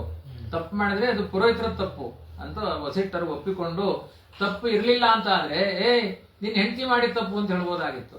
ಇಲ್ಲ ಇಲ್ಲ, ಅಧಿಕಾರ ನಿಂದೆ, ನಿನ್ನ ಮಾತನ್ನು ಕೇಳಬೇಕಾಗಿತ್ತು, ಹೆಂಡತಿ ಮಾತು ಕೇಳಿದ್ದು ಪುರೋಹಿತರದ್ದು ತಪ್ಪು ಅಂತ ಹಿಂಗ್ ನಿರ್ಣಯ ಮಾಡಿ ವಸಿಷ್ಠರು ಹೇಳ್ತಾರೆ, ದಕ್ಷಿಣೆ ಕೊಟ್ಟಾಗಿದೆ, ಬೇರೆ ಇನ್ವೆಸ್ಟ್ಮೆಂಟ್ ಬೇಡ, ಯಾವ್ದು ಹೆಣ್ಣಾಗಿದೆಯೋ ಅದನ್ನೇ ಗಂಡು ಮಾಡಿ ಕೊಡ್ತೀನಿ, ಕರ್ಕೊಂಡು ಬಾ ಅಷ್ಟೇ. ಆ ತರ ಸಾಮರ್ಥ್ಯ. ಏವಂ ವ್ಯವಸಿತೋ ರಾಜನ್ ಭಗವಾನ್ ಸ ಮಹಾಯಶಾಹ ಅಸ್ತೋಷೀತ್ ಆದಿಪುರುಷಂ ವಿಲಾಯಾಹ ಪುಂಸ್ತ್ವಕಾಮ್ಯಯ. ನಾರಾಯಣನನ್ನ ಸ್ತೋತ್ರ ಮಾಡಿದಂತೆ. ಯಾಕೆಂದ್ರೆ ಅನ್ಯಥಾ ಕರ್ತುಂ ಸಾಮರ್ಥ್ಯ ರುದ್ರಾದಿ ದೇವತೆಗಳಿಗಿಲ್ಲ, ಸರ್ವೋತ್ತಮನಾದ ನಾರಾಯಣನಿಗಿದೆ, ಜೀವೋತ್ತಮನಾದ ವಾಯುದೇವರಿಗಿದೆ. ಗಂಡು ಹೆಣ್ಣು ವ್ಯತ್ಯಾಸ ರುದ್ರದೇವರು ಮಾಡಲ್ಲ. ಇದೇ ಶಾಪದಿಂದ ಆಗುತ್ತೆ ಕೆಲವೊಮ್ಮೆ, ಈಗ ಮುಂದೆ ಆಗುತ್ತೆ ಕಥೆ. ಹಂಗ್ ಮಾಡ್ಕೊಳ್ಲಿಕ್ಕೆ ಹೋದ್ರೆ ಅನರ್ಥಗಳು ಆಗುತ್ತೆ. ಅದು ಈ ಗಂಡು ಹೆಣ್ಣು ವ್ಯತ್ಯಾಸ ಆಯ್ತಾ ಇಲ್ಲ. ದೃಪದ ರಾಜನ ಮಗ ಅಲ್ಲಿ ಇದು ಮಗಳು ಮೊದಲು ಯಾರು ಶಿಖಂಡಿ ಮಗಳು ಪುಂಸ್ತಕ್ಕೋಸ್ಕರ ಸ್ಥೂಳಾಕರಣನ ಹತ್ರ ಹೋಗಿ ತಗೊಂಡು ಬಂದ್ಲು. ಒಬ್ಬ ಕುಬೇರನ ಭೃತ್ಯ ತನ್ನ ಪುಂಸ್ತವನ್ನು ಕೊಟ್ಟ ಆಮೇಲೆ ಸಿಕ್ಕಾಪಟ್ಟೆ ಅವನಿಗೆ ಶಾಪ ಬಂತು. ಊರ್ವಶಿಯ ಅಂದ್ರೆ ಇವಳು ಆ ಶಿಖಂಡಿಯ ಪತನ ಆಗೋ ತನಕ ಅವನಲ್ಲಿ ಸ್ತ್ರೀತ್ವ ನಿಶ್ಚಯ ಆಯ್ತು, ಅದು ಹೋಗ್ಲೇ ಇಲ್ಲ, ಶಾಪ ಬಂತು. ಹಾಗಿಲ್ಲ, ಪುಂಸ್ತ್ವ ಸ್ತ್ರೀತ್ವವನ್ನೆಲ್ಲ ವ್ಯತ್ಯಾಸ ಮಾಡ್ಕೊಳ್ಳೋ ಹಾಗಿಲ್ಲ, ದೇವರ ಆದೇಶ. ಅದು ಮಾಡಿದ್ರೆ ಅದರ ವಿಪರೀತ ಪರಿಣಾಮ ಆಗುತ್ತೆ. ಇನ್ನು ಮುಂದೆ ಶಿವ ಪಾರ್ವತಿ ಶಾಪಗ್ರಸ್ತ ಜಾಗದಲ್ಲಿ ಹೋಗಿ ಗಂಡು ಹೆಣ್ಣಾಗುತ್ತೆ, ಅದು ಶಾಪವೇ. ಸರಿಯಾಗಿ ಆಗ್ಬೇಕು ಅಂದ್ರೆ ದೇವರ ಹತ್ರ ಹೋಗ್ಬೇಕು. ಶಾಪ ಇದ್ಯಾವುದು ಇಲ್ಲದೆ ಸರಿಯಾಗಿ ಆಗಬೇಕು ಅಂದ್ರೆ ಆದಿಪುರುಷನಾದ ನಾರಾಯಣನನ್ನ ಸ್ತೋತ್ರ ಮಾಡಿದ್ರು. ತಸ್ಮೈ ಕಾಮವರಂ ತುಷ್ಟೋ ಭಗವಾನ್ ಹರಿರೀಶ್ವರ. ಇದು ಕಾಮವರ, ಯಾರಿಗೋಸ್ಕರನೋ ದೇಶ ಆಳ್ಲಿಕ್ಕೆ ಹೆಣ್ಣು ಗಂಡಾಗಬೇಕಾಗಿದೆ ಅನ್ನೋದು ಅವನ ಬಯಸಿದ ಒಂದು ವರ. ಅದನ್ನ ಭಗವಂತ ಕೊಟ್ಟ. ದದೌ ಇಲಾ ಅಭವತ್ತೇನ ಸುದ್ಯುಮ್ನ ಪುರುಷರ್ಷವ. ಇಲಾ ಸುದ್ಯುಮ್ನಃ ಅಭವತ್. ಆ ಇಲಾ ಅಂತ ಮೊದಲು ಏನ್ ಹುಟ್ಟಿದ್ಲು ಅವಳು ಸುದ್ಯುಮ್ನಾದ. ಸ ಏಕದಾ ಮಹಾರಾಜ ವಿಚರನ್ ಮೃಗಯಾಂ ಮನೆ ಪೃಥಕ್ ಕತಿಪಯಾಮಾತ್ಯೈಹಿ ಅಶ್ವಮಾರುಹ್ಯ ಸೈಂಧವಂ. ಅವನು ಸೈಂಧವ ಅಂದ್ರೆ ಸಿಂಧೂ ದೇಶದ ಕುದುರೆಗಳು ತುಂಬಾ ಫೇಮಸ್, ತುಂಬಾ ಫಾಸ್ಟ್ ಆಗಿ ಓಡುತ್ತಂತೆ. ಒಂದೊಂದು ದೇಶದೊಂದು. ಅಂದ್ರೆ ಇದು ಗುಲ್ಬರ್ಗ ಅಂದ್ರೆ ತೊಗರಿ ಬೇಳೆ, ಗಂಗಾವತಿ ಅಂದ್ರೆ ಅಕ್ಕಿ, ಹೀಗೆ ಇದ್ದಾಗ ಮೈಸೂರು ಅಂದ್ರೆ ಮೈಸೂರು ಪಾಕು, ಹೀಗೆ ಆಯಾ ದೇಶದಲ್ಲಿ ಒಂದೊಂದು ಪದಾರ್ಥಗಳು ಪ್ರಸಿದ್ಧ. ಸಿಂಧೂ ದೇಶದಲ್ಲಿ ಪ್ರಸಿದ್ಧವಾದ ಯಾವುದು ಅಂದ್ರೆ ಕುದುರೆಗಳು. ಅದು ತುಂಬಾ ಚೆನ್ನಾಗಿ ಓಡುತ್ತಂತೆ. ಹಾಗಾಗಿ ಆ ಕುದುರೆಗಳನ್ನ ತಗೊಂಡು ಒಂದು ಬಾರಿ ಎಲ್ಲ ತಾನು ಪುರುಷನಾದ ಮೇಲೆ ಅಸ್ತ್ರಶಸ್ತ್ರಗಳ ಅಭ್ಯಾಸವನ್ನು ಮಾಡಿದ್ದ. ಅದನ್ನ ಎಕ್ಸ್ಪೆರಿಮೆಂಟ್ ಮಾಡಬೇಕು ಅಂತ ಕುದುರೆ ನೇರಿಕೊಂಡು ಅವನು ಮೃಗಯಾಂ ಮನೆ ಋತಃ ಅವನು ಕಾಡಿನಲ್ಲಿ ಬೇಟೆ ಆಡ್ತಾ ಸಂಚಾರ ಮಾಡ್ತಾ ಇದ್ದ. ಪ್ರಗೃಹ್ಯ ರುಚಿರಂ ಚಾಪಂ ಶರಾಂಶ್ಚ ಪರಮಾದ್ಭುತ. ಒಳ್ಳೆ ಸುಸಜ್ಜಿತವಾದ ಧನುಸ್ಸು, ಅದ್ಭುತವಾದ ಬಾಣಗಳನ್ನೆಲ್ಲ ಧರಿಸಿದ್ದ. ದಂಸಿತೋ ಅನುಮೃಗಂ ವೀರೋ ಜಗಾಮ ದಿಶಮುತ್ತರಾಂ. ಒಂದು ಜಿಂಕೆ ಅದನ್ನ ಬೆನ್ನಟ್ಟಿದ. ಜಿಂಕೆ ದೃಷ್ಟಿಗೆ ಬೀಳ್ತು, ತುಂಬಾ ಚೆನ್ನಾಗಿತ್ತು, ಅದನ್ನ ಬೇಟೆ ಆಡಬೇಕು ಅಂತ ಉತ್ತರ ದಿಕ್ಕಿನ ಕಡೆ ಪ್ರಯಾಣ ಮಾಡಿಕೊಂಡು ಹೋದ. ಸುಕುಮಾರ ವನಂ ಮೇರೋ ರಥಸ್ಥಾತ್ ಪ್ರವಿವೇಶ. ಒಂದು ಮೇರು ಪರ್ವತದ ಕೆಳಭಾಗದಲ್ಲಿದೆ ಸುಕುಮಾರ ಅನ್ನುವ ವನ. ನವಮಸ್ಕಂದ ಸಪ್ತಾಹದಲ್ಲಿ ಇದು ಯಾವ ವಿವರಣೆಯೇ ಬರಲ್ಲ. ಸುಕುಮಾರ ವನವೂ ಬರಲ್ಲ, ಮೇರು ಪರ್ವತವೂ ಬರಲ್ಲ. ಸುದ್ಯುಮ್ನನ್ ಕತೆ ಸ್ವಲ್ಪ ಜೋಕಾಗಿ ಹೇಳ್ಕೊಂಡು ಹೋಗ್ಬಿಡೋದು ಅಷ್ಟೇ. ಮೇರು ಪರ್ವತದ ಕೆಳಭಾಗದಲ್ಲಿ ಸುಕುಮಾರ ವನ ಅಂತ ಇದೆ. ಮೇರು ಪರ್ವತ ಎಲ್ಲಿದೆ? ಇಳಾವೃತ ವರ್ಷ ಖಂಡದಲ್ಲಿ ಇದೆ. ಇಳಾವೃತ ವರ್ಷ ಖಂಡ ಎಷ್ಟು ದೊಡ್ಡದಿದೆ? 36,000 ಯೋಜನೆ ವಿಸ್ತೀರ್ಣವಾಗಿದೆ. ಇನ್ನು ಎಲ್ಲಾ ವರ್ಷಗಳು ಕೂಡ 9,000 ಯೋಜನೆ ಅಷ್ಟೇ. ಇಳಾವೃತ ವರ್ಷ ಖಂಡ ಮಾತ್ರ 36,000 ಯೋಜನೆ ಇದೆ. ತುಂಬಾ ದೊಡ್ಡದು. ಭೂಮಿಯ ಸೆಂಟರ್ ಪಾಯಿಂಟ್ ಇಳಾವೃತ ವರ್ಷ ಖಂಡ. ಅದರ ನಡುಭಾಗದಲ್ಲಿರುವುದು ಮೇರು ಪರ್ವತ. ಸಮಗ್ರ ಭೂಮಂಡಲ ಅನ್ನುವ ಪ್ಲೇಟಿನಲ್ಲಿ ಮಧ್ಯದ ಗೂಟ ಮೇರು ಪರ್ವತದ. ಮೇರು ಪರ್ವತದ ಈ ಕಡೆಯಿಂದ ಹೋದಾಗ ಆ ಭಾಗದಲ್ಲಿ ಇರುವಂತಹದ್ದು ಸುಕುಮಾರ ವನ. ಮೇರು ಪರ್ವತದ ತಪ್ಪಲಿನಲ್ಲಿ ಇದೆ. ಎಲ್ಲಿ ಹೋದ ಅಂತ ಅಡ್ರೆಸ್ ಕೊಟ್ಟಿದ್ದಾರೆ, ನಮ್ಗೆ ಹೋಗ್ಲಿಕ್ಕೆ ಆಗಲ್ಲ. ಅಷ್ಟು ಮೇರು ಪರ್ವತ ವನವನ್ನ, ಸುಕುಮಾರ ವನವನ್ನ ಪ್ರವೇಶ ಮಾಡಿದ. ಅಲ್ಲಿ ಯತ್ರಾಸ್ತೆ ಭಗವಾನ್ ಚರ್ವೋ ರಮಮಾಣ ಸಹೋಮಯ, ಪಾರ್ವತಿ ಜೊತೆಗೆ ವಿಹಾರ ಮಾಡ್ತಾ ಇದ್ದಾನೆ. ತಸ್ಮಿನ್ ಪ್ರವಿಷ್ಟ ಏವಾಸೋ ಪ್ರದ್ಯುಮ್ನ ಪರವೀರ ಅಪಶ್ಯ ಸ್ತ್ರೀಯಮಾತ್ಮಾನಂ ಆತ್ಮಾನಂ ಅಶ್ವಂಚ ವಡವಾನ್ ನೃಪ. ಅವನ ಕುದುರೆ ಆ ಹೆಣ್ಣು ಕುದುರೆ ಆಯ್ತಂತೆ. ಅಶ್ವ ವಡವ ಆಯ್ತು. ವಡವ ಅನ್ನೋದು ಹೆಣ್ಣು ಕುದುರೆಗೆ, ಅದಕ್ಕೆ ವಡವಾನಲ ಅಂತಾರೆ. ಸ್ತ್ರೀ ರೂಪೋ ಹಯಶೀರ್ಷವಾನ ಅಂತ ಆಚಾರ್ಯ ಹೇಳ್ತಾರೆ. ವಡವ ತಥೈವ ವಡವಾವಕ್ತ್ರ ಕಲ್ಕಿ ಧನ್ವಂತರಿ ಪ್ರಭು ಸ್ತ್ರೀ ರೂಪೋ ಹಯಶೀರ್ಷವಾನ್ ವಡವ. ಯಾವುದು ಹೆಣ್ಣು ಕುದುರೆ ಇದೆ ಅದಕ್ಕೆಲ್ಲ ವಡವ ಅಂತ ಕರೀತಾರೆ. ಗಂಡು ಕುದುರೆಗೆ ಅಶ್ವ ಅಂತ ಕರೀತಾರೆ. ಅದಕ್ಕೆ ವಡವಾನಲ ಅಂತ ಯಾಕೆ ಕರೀತಾರೆ ಅಂದ್ರೆ, ಹಯಗ್ರೀವ ರೂಪಿಯಾದ ಭಗವಂತ ಸ್ತ್ರೀ ರೂಪದಿಂದ ವಡವಾನಲದಲ್ಲಿದ್ದಾನೆ ಪ್ರಳಯ ಕಾಲದಲ್ಲಿ ದಹನ ಮಾಡ್ಲಿಕ್ಕೆ. ಅದಕ್ಕೆ ಅವನಿಗೆ ವಡವ ಅಂತ ಹೆಸರು. ನಮಗೆಲ್ಲ ಬಡವ ಅಂತ ಹೆಸರು ಅಷ್ಟೇ ಆಯ್ತಾ. ಈ ರೀತಿ ಆ ಕುದುರೆ ಹೆಣ್ಣಾಗಿ ಹೋಯ್ತು. ಅವನು ಗಂಡಾದವನು ಅವನು ಹೆಣ್ಣಾಗಿ ಹೋದ. ಪ್ರಾರಬ್ಧ. ಇಲ್ಲಿ ಒಂದು ಅಧ್ಯಾಯ ಮುಗಿತು ಆಯ್ತಾ. ಕಥಂ ಏವ ಗುಣಂ ದೇಶಃ ಕೇನವಾ ಭಗವಾನ್ ಕೃತಃ ಪ್ರಶ್ನಮೇತಂ ಸಮಾಚಕ್ಷ ಪರಂ ಕೌತೂಹಲಂ ಹಿನಃ. ಕತೆ ಕೇಳ್ತಾ ಇದ್ದಕ್ಕಿದ್ದಾಗೆ ಗಂಡು ಹೆಣ್ಣಾಗುವ ಕಥೆ ತುಂಬಾ ಸೋಜಿಗವಾಗಿದೆ, ತುಂಬಾ ಕುತೂಹಲ ಹುಟ್ಟಿಸುತ್ತೆ. ಯಾಕೆಂದ್ರೆ ನನ್ನ ಕ್ಲಾಸಲ್ಲೇ 50 ಜನ ಮದುವೆ ಆಗ್ದೇನೆ ಇದ್ದವರು ನಮ್ಮ ವಿದ್ಯಾಪೀಠದಲ್ಲಿ ಇದ್ದಾರೆ ಕ್ಲಾಸಲ್ಲೆಲ್ಲ. ಅದಕ್ಕೆ ಹೆಣ್ಣು ಗಂಡಾಗುವ ಕಥೆ ಇದೆಯಲ್ಲ, ಗಂಡು ಹೆಣ್ಣಾಗುವ ಕಥೆ. 50 ಜನದಲ್ಲಿ 50 ಜನ 25 ಜನ ಕರ್ಕೊಂಡೋಗಿ ಹೆಣ್ಣು ಮಾಡ್ಕೊಂಡು ಬಂದ್ಬಿಟ್ರೆ ಇನ್ನ 25 ಜನಕ್ಕೆ ಮದುವೆ ಆಗುತ್ತೆ ನೋಡಿ. ಎಷ್ಟು ಸುಲಭ ಇದೆ. ಯಾರಾದ್ರೂ ಹೆಣ್ಣು ಸಿಗಲ್ಲ ಅಂದ್ರೆ ಇಬ್ರು ನಿಲ್ಸಿ ಒಂದನ್ನು ಒಳಗ್ ತಳ್ಳಿ ಹೊರಗೆ ಕರ್ಕೊಂಡು ಬಂದು ಮದುವೆ ಮಾಡುದು. ಈ ತರ ಒಂದು ಇದ್ದಿದ್ರೆ ಕರ್ನಾಟಕದಲ್ಲಿ ಪುರೋಹಿತರಿಗೆ ಒಡವನೇ ಇಲ್ಲ, ಬಡತನವೇ ಇಲ್ಲ. ಆ ತರ. ಅದಕ್ಕೆ ಕುತೂಹಲಕಾರಿಯಾಗಿದೆ ಇದು. ಒಳಗೋಗಿ ಹೆಣ್ಣಾಗಿ ಬರ್ಬೋದು, ಒಳಗೋಗಿ ಗಂಡಾಗಿ ಬರ್ಬೋದು ಅನ್ನೋದು ಸೋಜಿಗವಾದ ಕತೆ. ಅದನ್ನ ನಮಗೆ ಹೇಳಿ ಅಂತ ಪರೀಕ್ಷಿತ ರಾಜ ಶುಕಮುನಿಗಳಲ್ಲಿ ಕೇಳಿದಾಗ ಅವರು ಹೇಳ್ತಾರೆ, ಏಕದ ಒಡವ ಸ್ತ್ರೀ ಅಹೇವಾಚಕ ಶಬ್ದ ಒಡವ ಅಂತ. ಏಕದ ವ್ಯುತ್ಪತ್ತಿ ಇರುತ್ತೆ, ನೋಡ್ಬೇಕು ಯಾಕೆ ಅದು ಹೆಣ್ಣು ಕುದುರೆಗೆ ಒಡವ ಅಂತ ಕರೀತಾರೆ ಅಂತ ಒಂದು ಅಷ್ಟಾಧ್ಯಾಯ ನೋಡಿದ್ರೆ ಗೊತ್ತಾಗುತ್ತೆ. ಏಕದಾ ಗಿರಿಶಂ ದ್ರಷ್ಟುಂ ಋಷಯಸ್ತತ್ರ ಸೂರತಾಃ ದಿಶೋ ಮಿತಿಮಿರಾಭಾಸ ಕುರ್ವನ್ಸ್ತಂ ಉಪಾಗಮನ್. ಒಳ್ಳೆಯ ರಥನಿಷ್ಠರಾದ ಋಷಿಗಳೆಲ್ಲ ದಿಕ್ಕುಗಳನ್ನೆಲ್ಲ ಬೆಳಗತಾ ಸುಕುಮಾರ ವನದಲ್ಲಿ ರುದ್ರದೇವರನ್ನು ನೋಡಬೇಕು ಅಂತ ಹೋದ್ರು. ತಾನ್ ವಿಲೋಕ್ಯ ಅಂಬಿಕಾದೇವಿ ವಿವಸ್ತ್ರ ವ್ರೀಡಿತಾ ವೃಷಂ. ಅವರು ಪ್ರವಚನ ಕೇಳಲಿಕ್ಕೆ ಹೋಗಿದ್ದಾರೆ. ಈ ವನಕ್ಕೆ ಯಾರೂ ಬರಲ್ಲ ಅಂತ ಆ ನಗ್ನಳಾಗಿದ್ಲಂತೆ ಪಾರ್ವತಿ. ತುಂಬಾ ನಾಚಿಕೆ ಆಯ್ತಂತೆ. ಅಂದ್ರೆ ರುದ್ರದೇವರ ತೊಡೆಯ ಮೇಲೆ ನಗ್ನಳಾಗಿ, ಅವರು ದಿಗಂಬರರು, ದಿಗಂಬರ ಚರ್ಯೆಯಲ್ಲಿ ಕುಳಿತಿದ್ರು. ಇವರು ಬಂದಿದ್ದನ್ನು ನೋಡಿ ನೀವೀಂ ಆಶ್ವತ ಪರ್ಯಧಾತ್, ಬೇಗ ವಸ್ತ್ರ ಉಟ್ಟುಕೊಂಡವಳು. ಋಷಯೋಪಿ ತಯೋರ್ವೀಕ್ಷ ಪ್ರಸಂಗಂ ರಮಮಾಣಯೋ ನಿವೃತ್ತಾಂ ಪ್ರಯೋಸ್ತಸ್ಮಾತ್ ನರನಾರಾಯಣಾಶ್ರಮಂ.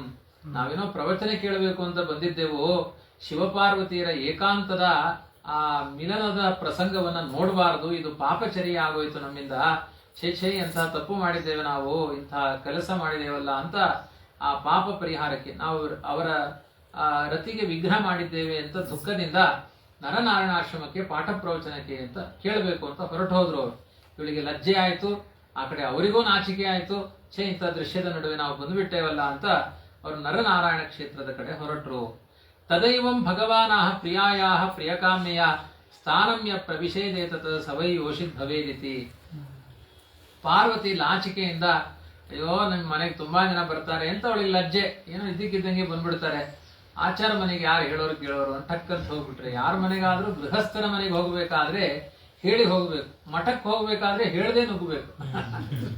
ಆದ್ರಿಂದ ಇವತ್ತು ಮಠದವ್ರು ಬನ್ನಿ ಬನ್ನಿ ಪುರಾಣಕ್ಕೆ ಅಂತ ಅವ್ರು ಕರೀತಿರ್ತಾರೆ. ಆದ್ರಿಂದ ಹೇಳಿ ಕೇಳಿ ಬರ್ಲಿಲ್ಲ ಅವರು, ನಿನಗೆ ಅನ್ಯಾಯ ಆಯ್ತು, ನನ್ನ ಭಕ್ತರಿಂದ ಅನ್ಯಾಯ ಆಯ್ತು, ನನ್ನನ್ನು ನೋಡ್ಕೊಂಡು ಬಂದಿದ್ದಲ್ವಾ, ಅದಕ್ಕೆ ನಂದೇ ಜವಾಬ್ದಾರಿ ಅಂತ ಹೇಳಿ ಅವಳಿಗೆ ಹಿತ ಆಗಬೇಕು ಅಂತ ರುದ್ರದೇವರು ಶಾಪ ಕೊಟ್ರಂತೆ.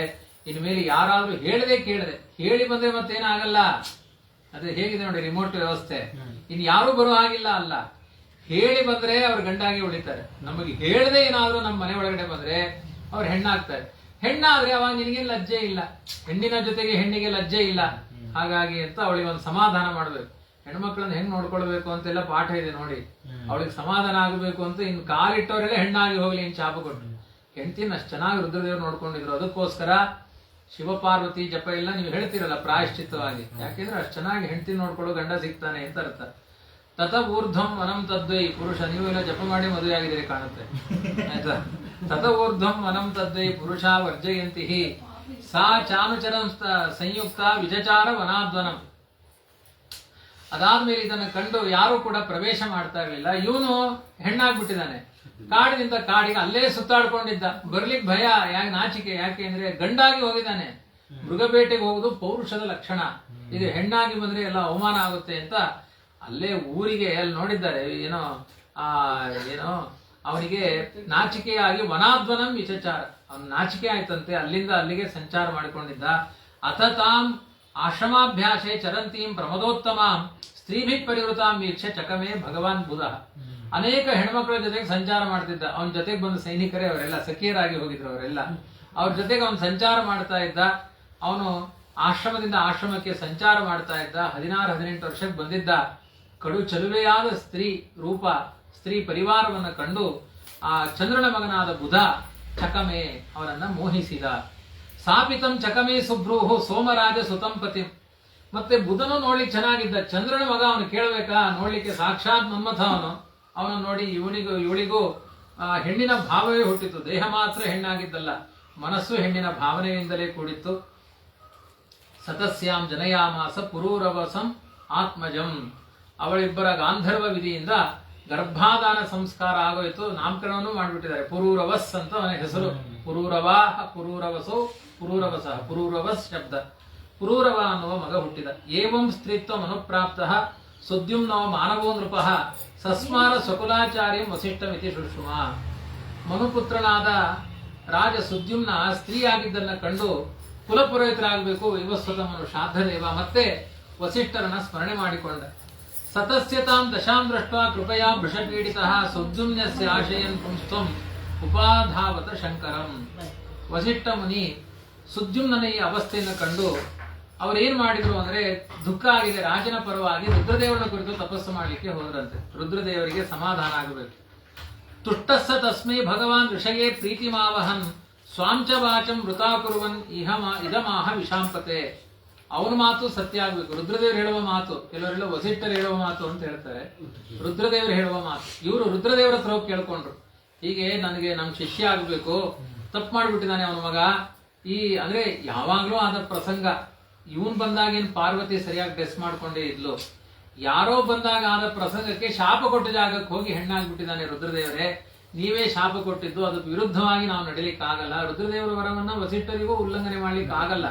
ಹಾಗಾಗಿ ನೀವೇ ಸರಿ ಮಾಡಿಕೊಡಿ ಅಂತ ಮನುವಿನ ಪರವಾಗಿ ವಸಿಷ್ಠರು ಒಬ್ರು ಗುರುವನ್ನು ಇಟ್ಟುಕೊಂಡು ಮನು ಹೋದ.